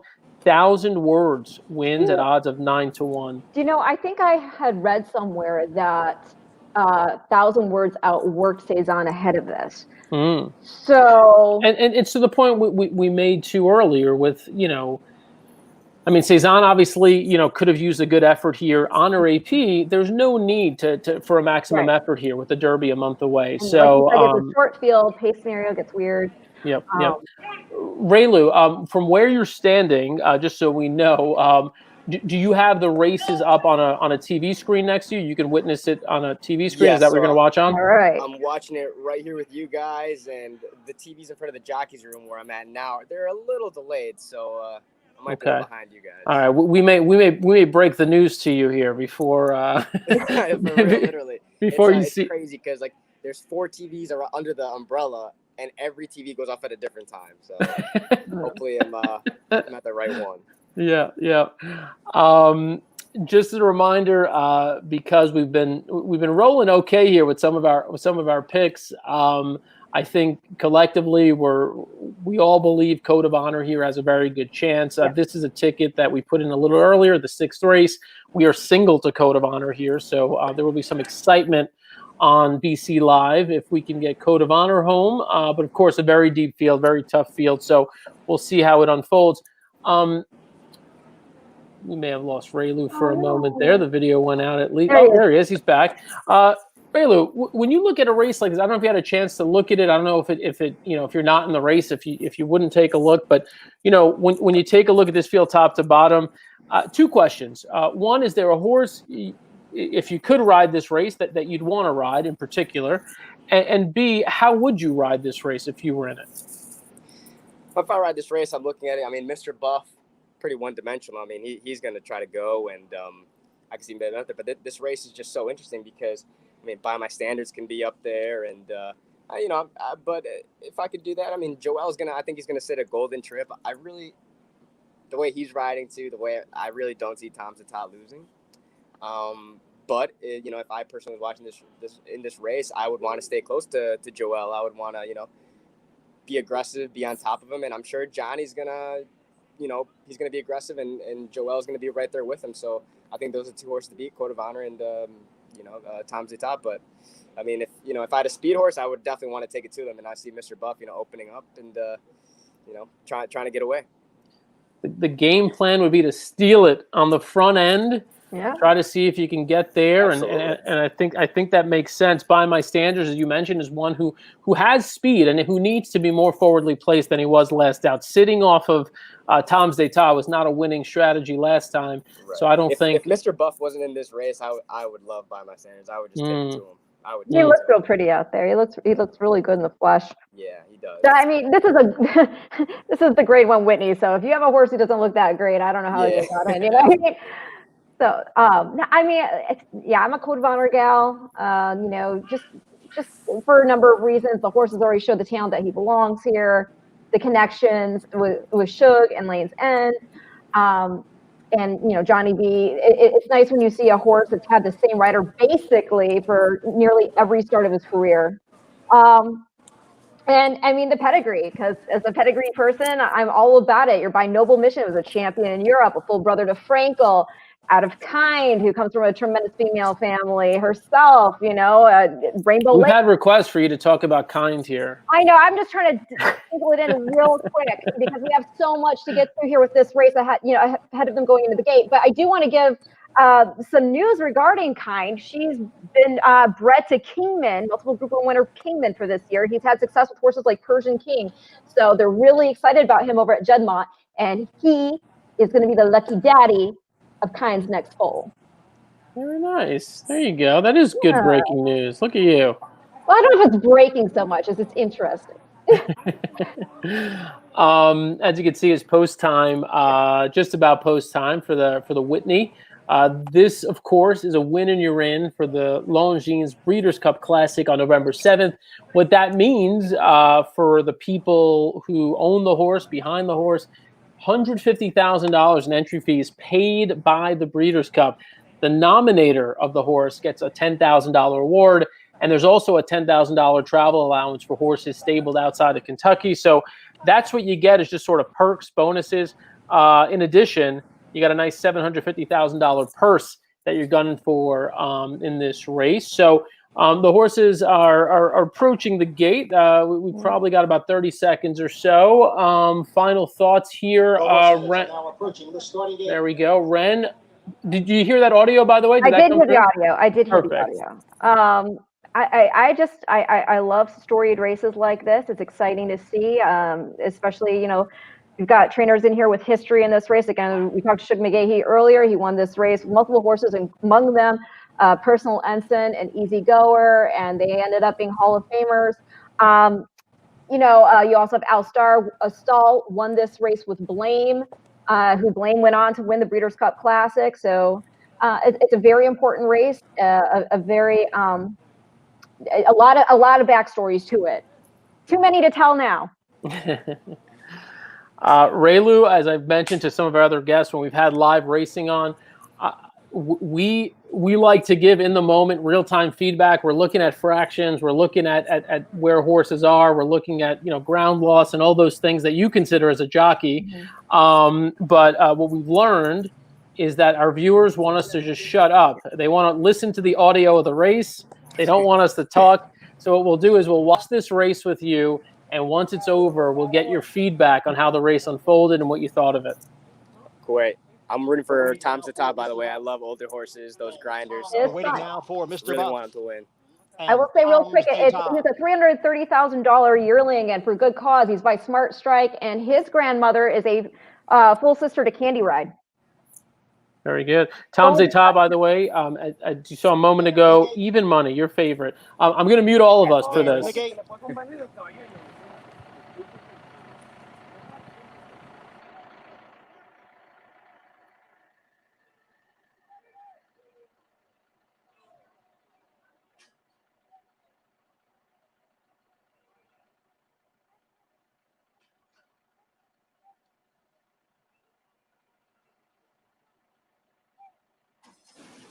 And they're off. Oh, and Tom's Zeta stumbled at the start and is trailing the field. Tom's Zeta, the favorite, is fifth as the field goes into the clubhouse turn.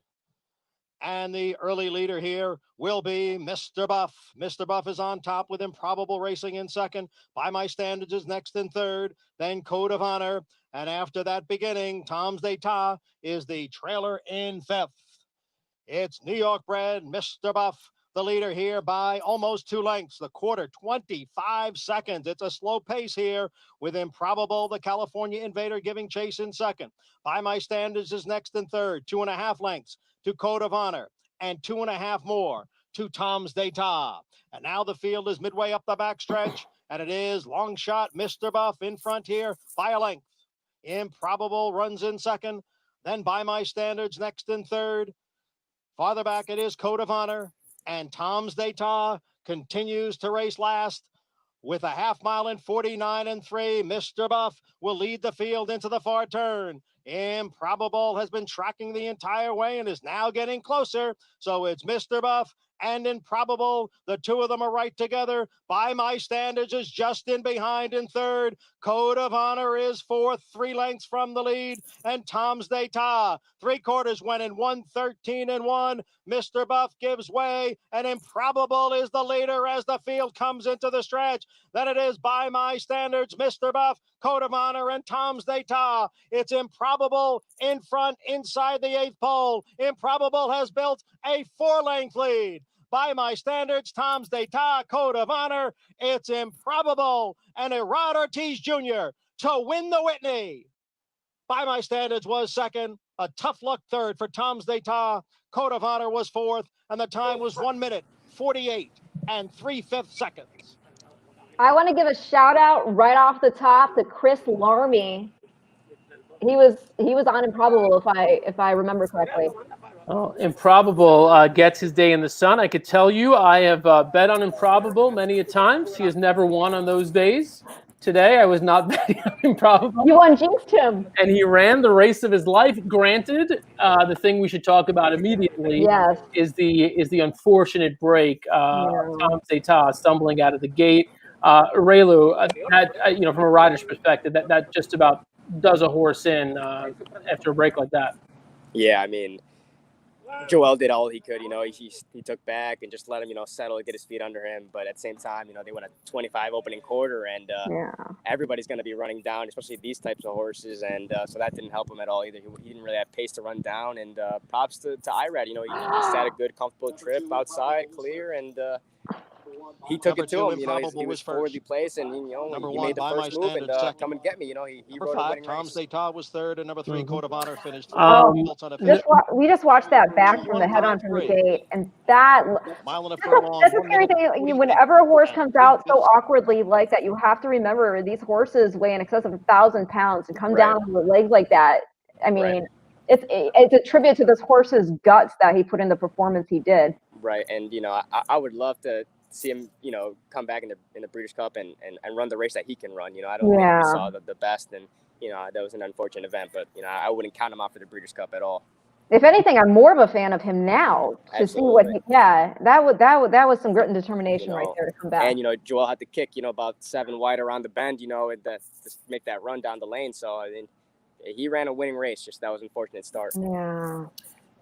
We were talking earlier. I mean, I think it was clear, based on consensus from this show. I mean, Code of Honor had a lot of support on this. Tom's d'Etat did as well. Look, Code of Honor really, I know they were going a little slow up front, but Code of Honor really had no excuse there. I mean, the fact that Tom's d'Etat finished ahead of Code of Honor really speaks to, I think, how you weigh those two horses side by side. Well, I'd be curious, Raylu, how hot is it there? Because I gotta say, Code of Honor looks very warm to me. It is hot. It's hot. It's humid, and it's definitely a little bit cooler than earlier, obviously, but it's still hot right now. It's about 90 or 88 degrees around there. Yeah. Because here's the thing. I mean, a lot of people, I think they make too much of when a horse sweats. If it's a hot day, you want to see a horse sweat. They're cooling themselves down naturally. But then there's times when you can tell the sweat's maybe a little more of a concern. And he looked very hot to me all over. I heard Richie Migliori saying this on the Fox Sports broadcast yesterday. I thought it was pretty interesting. He said, if you've got a hot day and your horse is not sweating at all, that's bad news. Yes, no, absolutely, yes, absolutely. You want to see some sweat. Yeah. But, obviously you don't want them to overheat inside, and obviously that'll play itself out during the race. I'm looking at the replay now. Yeah, look, not a great break. It was one of those, it was almost like a stutter step. It wasn't one of those where Tom's d'Etat kind of leaned forward, kind of nose down on the ground, but it was one of those where it was just it looked like the back legs. Where it was one of those just kind of, it was just a stutter step sort of, and I thought it looked a little more severe to me, to be honest. Yeah, as somebody, I mean, I don't know if you've ridden horse. Me? Have you been on have you been on a horse? I mean, like when I do this at home, when I bet on a horse, I'm like, this is as close as I've got. Well, from my perspective, and Raylu, obviously, you chime in. Your opinion's going to weigh more than mine in terms of racehorse. To me, it looked like it was very significant. It was one of those ones where all his weight kind of came on down, and it could have been bad actually. Had not been athletic enough to pick himself back up off it. Absolutely. I mean, we're talking about Jr., a muscular, strong horse, today. putting all that weight on his front end like that. It's really not easy coming out. And that's a horse that, he places himself, coming out of the gate. So, and he knows what he's doing. These are grade 1 horses. They're coming out strong like that. And, I just think that the way he just ran, he is a champion. It doesn't matter. I mean, because he broke down and he broke out. Joel had to get him in, let him settle, let him get his feet under him. And that's just so difficult. It's happened to me a couple times. And, hey, sometimes you get lucky, and you stay in there. And maybe it's a blessing that you ended up winning the race. But the majority of the time, that's really going to cost you, whether it's a cheap maiden race or a grade 1 race. Yeah. Well, it's a blessing when the pace is hot, right? And when you can, and that opening quarter that they'd had of 25, Challenge, letting those horses go, that's not a blessing. $7 million Longines Breeders Cup Classic. Yeah, that's the thing. Once you're that far back and you've had that start, you're essentially at the mercy of the pace on the front end. Right. It's kind of, for WinStar, this has got to be kind of interesting, obviously, and not to take, I don't want to take anything away from this win from Improbable. I mean, this is congratulations, of course, to all of the connections around Ortiz and Bob Baffert's team, WinStar, and all the partners there in Improbable, which includes SF Racing. It's like Tom Ryan and Gavin Murphy and all of those guys who actually bred Tom Zata, who will be going to stand at WinStar upon retirement. So it's kind of, two-sided there. Yes, of course you're happy you won, but now, of course, sitting at your farm, he lost all chance at the start of the race. Consolation, yep. 622. So we're going back here. We just dropped the feed. We've got a few more races coming up from Saratoga, but of course our program ends at 6 p.m. Before we sign off, we're going to let Raylu go. He's been kind enough to spend about 30 minutes with us here. Raylu, let people know on social media where they can find you. I know you're pretty active on social media, and obviously we're going to keep an eye on you at Saratoga, but let people know more generally where they can find you on social and some of the videos you've been putting together as well. Monday, pretty good videos dropping about me on Revolution. So I guess you can find me there on Twitter, Instagram, Facebook. I'm not really that active on Facebook. Just like when my mom needs to get me or my grandma. But Twitter and Instagram. Call me, beat me if you want to reach me, and that's about it. But thank you to everybody that's been interested in my story, and to all the partners who have really put me out there. I mean, it's helped me a lot in being here at Saratoga. So, I'm at everyone's mercy, and I'm so grateful. Oh my gosh. Well, it's great meeting you. And best of luck going forward. Stay safe out there. Don't make your mom scared. Yeah, literally. Well, I guess FaceTime's like a formal meeting now. So, I mean. Yeah, right. Exactly. Well, yeah. This is as real as it gets these days. It's as real as it gets, All right. Awesome. Guys. Thank you. Virtual hugs to you. Yeah, virtual hugs. All right, man. Be well. Thank you. Bye-bye. All right. Raylu Gutierrez there, live from Saratoga. After riding the 8th race, joined us live for the 9th race. I know. How incredible is that? That was awesome. So really glad. We've had quite the lineup of guests. We had Ramon Dominguez on earlier. We had Shug McGahee on earlier. And then we just had a range of handicappers and people with insight live from Saratoga. We had Naomi Tucker. We just had Raylu, of course. We had Naja Thompson with the New York Racing Association. We also had Ellis Starr and Sean Alvarez on the handicapping side. Just an absolutely great day, top to bottom. There will be lots of debate about, where all of these horses belong on the Breeders' Cup rankings. If you're still with us, we have this here as the question of the day. And in fact, right now, given everything we just saw, it'd be interesting to hear who you think should be on the top of the Breeders' Cup Classic rankings. We could show you the rankings as they were coming into today. This may change somewhat. Look, Tom's Data may retain that top spot, knowing that he finished 3rd and overcame quite a bit. Yeah, it definitely has an excuse. So Code of Honor, I would expect, may drop a little bit. Not exactly what you wanted to see from Code of Honor. Granted, we talked about the sweating and the heat and all that, but may drop a little bit. Midnight Bisou, 5th on the list, ran a very honest race. Look, I personally don't see her dropping dramatically. Same with Honor AP. Ran a pretty honest race. Didn't win today, but ran a good race. By my standards, might move up a little bit. Ran a really nice race, finishing 2nd today in the Whitney, and Improbable, of course, 9th one thing we know for sure, he'll absolutely move up. Ren, what are some of your thoughts here on the classic rankings and how they might change? Well, I mean, I agree with you. I think Tom Sata stays right where he is. That is a legitimately bad start. One of which, again, it made me audibly gasp because it looks so bad. I always get nervous when I see a horse come out awkwardly like that. I think there's still questions, obviously, with maximum security, but that was just this first start for Bob. So we'll see what happens with him going forward. Code of Honor, I'm going to give a mulligan to because of that, that sweating today. I can't recall him looking like that before a race. Can you? Not really. No, he generally looks fairly. I mean, when I see him in the post parade, I mean, he generally looks pretty composed and always looks like he's ready for action. Usually a good coat, even though I'm not always the most visual person. Well, to me, before race time, he always looks ready to roll and certainly not washed out. And I would certainly also give him a little bit of an excuse too, with just by the nature of having such a short field. He's going to have a much more honest pace, I'm sure, come the Breeders' Cup Classic, which is going to be at Keeneland, where the weather will be cooler. Chisholm obviously is a very exciting prospect. In Midnight BC, I'm still a little perplexed by her not going by Vexatious a little bit, but we'll see. I mean, look, Vexatious, I think was a little better spotted. Is kind of was sitting on more of a peak race, I think, from a form cycle perspective than Midnight Bisou was. And again, the one thing, look, Improbable, I think largely, these horses, sometimes we set unrealistic expectations for them.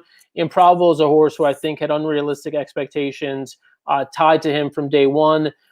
Finally gets his day in the sun, and maybe this is it. Maybe this is the light bulb going on, and from here kind of keeps ascending. So we've had some mixed results here in terms of the responses. We've had some people saying that in terms of the Breeders' Cup Classic rankings, at the top of their list, Max Security, Tis the Law, Vacoma, Improbable. Yeah. I mean, you do have to kind of wonder, obviously, with Improbable, with lack of, did he get away with something? Right? I mean, a lot of things broke his way. That's for sure. I mean, and that's not to take, again, it's not to take anything away from the horse himself. And that's why we run these races. And that's why we keep tuning in to see, just how much more a form is legitimized with, the more we see these same horses facing off against each other. So it's you got to stay tuned because you got to follow the stories. These are their stories being written in real time. Yeah, no, you nailed it there. Stay tuned. Now we are going to sign off, but you could turn on, first of all, Fox Sports 2 right now. We'll be carrying more action from Saratoga, America's Day at the Races. Then 7:00 p.m. Eastern Time.